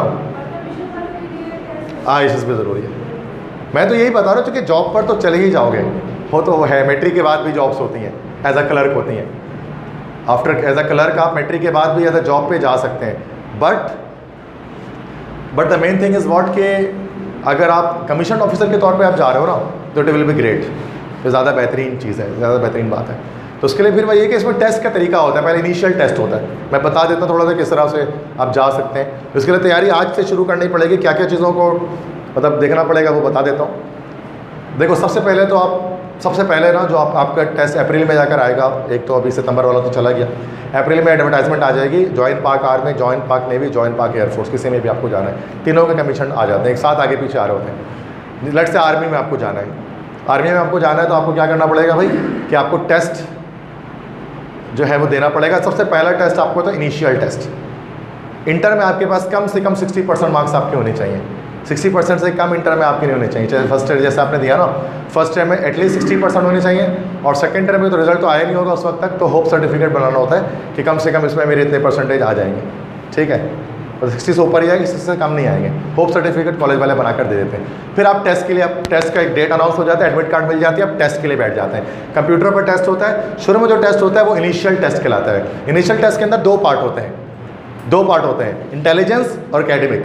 इंटेलिजेंस टेस्ट होता है ना, उसके अंदर क्या होता है, वर्बल नॉन वर्बल रीजनिंग होती है, उसमें कोई आपकी पढ़ाई लिखाई इस तरह की चीज़ें नहीं होती, उसमें रिडल्स होते हैं, पहेलियाँ होती हैं, तस्वीरें बनी होती हैं, पिक्चर्स बनी होती हैं, अरेंजमेंट बताना होता है, और कम टाइम होता है, ज़्यादा क्वेश्चंस होते हैं, तो तेज़ी में तैयारी करनी होती है। उसके लिए बुक आती है डोगर्स की टेस्ट प्रिपरेशन की, और कारवान पब्लिशर्स की आती है, अलग अलग बुक्स आती हैं, आप उससे तैयारी कर सकते हो, और अपने आपको शार्प होना पड़ेगा। इंटेलिजेंस जैसे ही क्लियर होता है एकेडमिक में जाते हो, अगर इंटेलिजेंस क्लियर नहीं हुआ वहीं पर आपको रोक देंगे, एकेडमिक में जाने नहीं देंगे।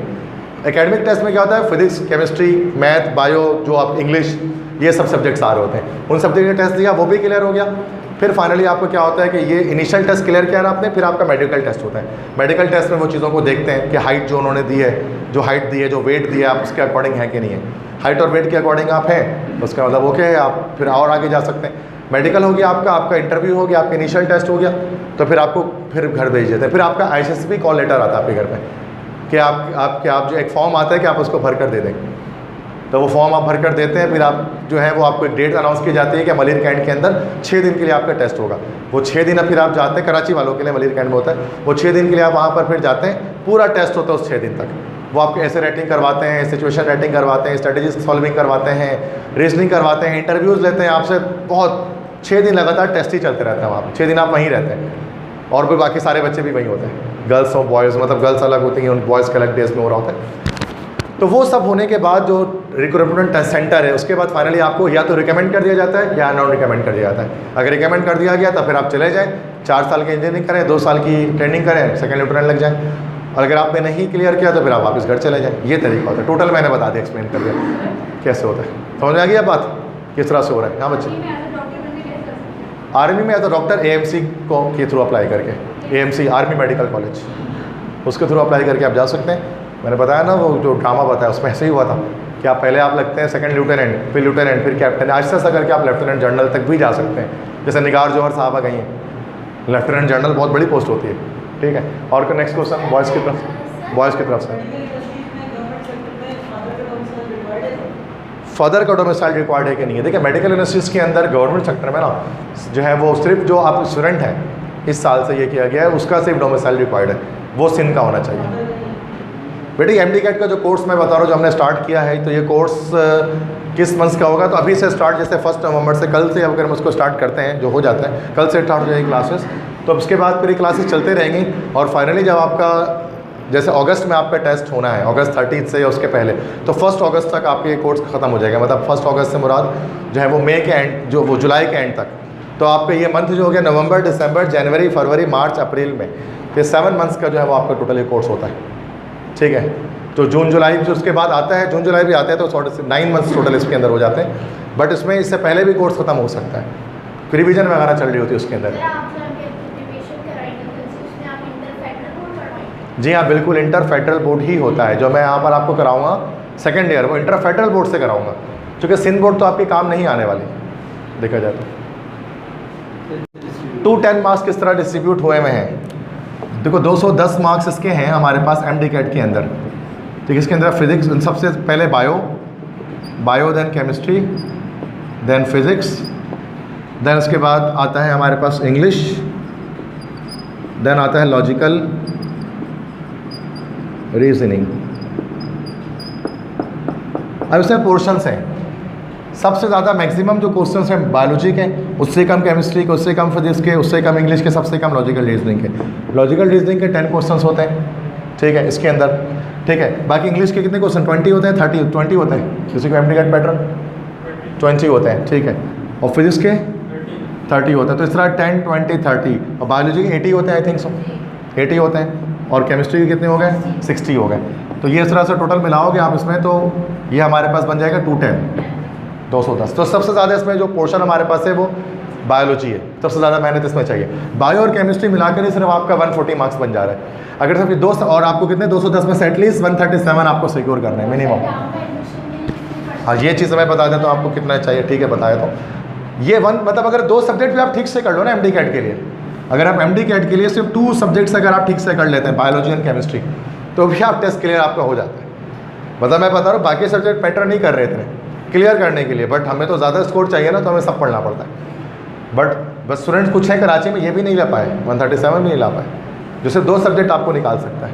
वजह मैंने बता दी क्या है, रीज़न क्या है इसके पीछे। अब आप कह रहे हैं डाउ के लिए क्या मेरिट है, क्या मेरिट जाएगा, या इस साल तो अभी नहीं पता क्या मेरिट, लास्ट ईयर क्या मेरिट हमें पता है क्या है। क्योंकि आपको पता है मेरिट बनता है 50% FSC से, और 50% जो है वो टेस्ट से मेरिट बनेगा।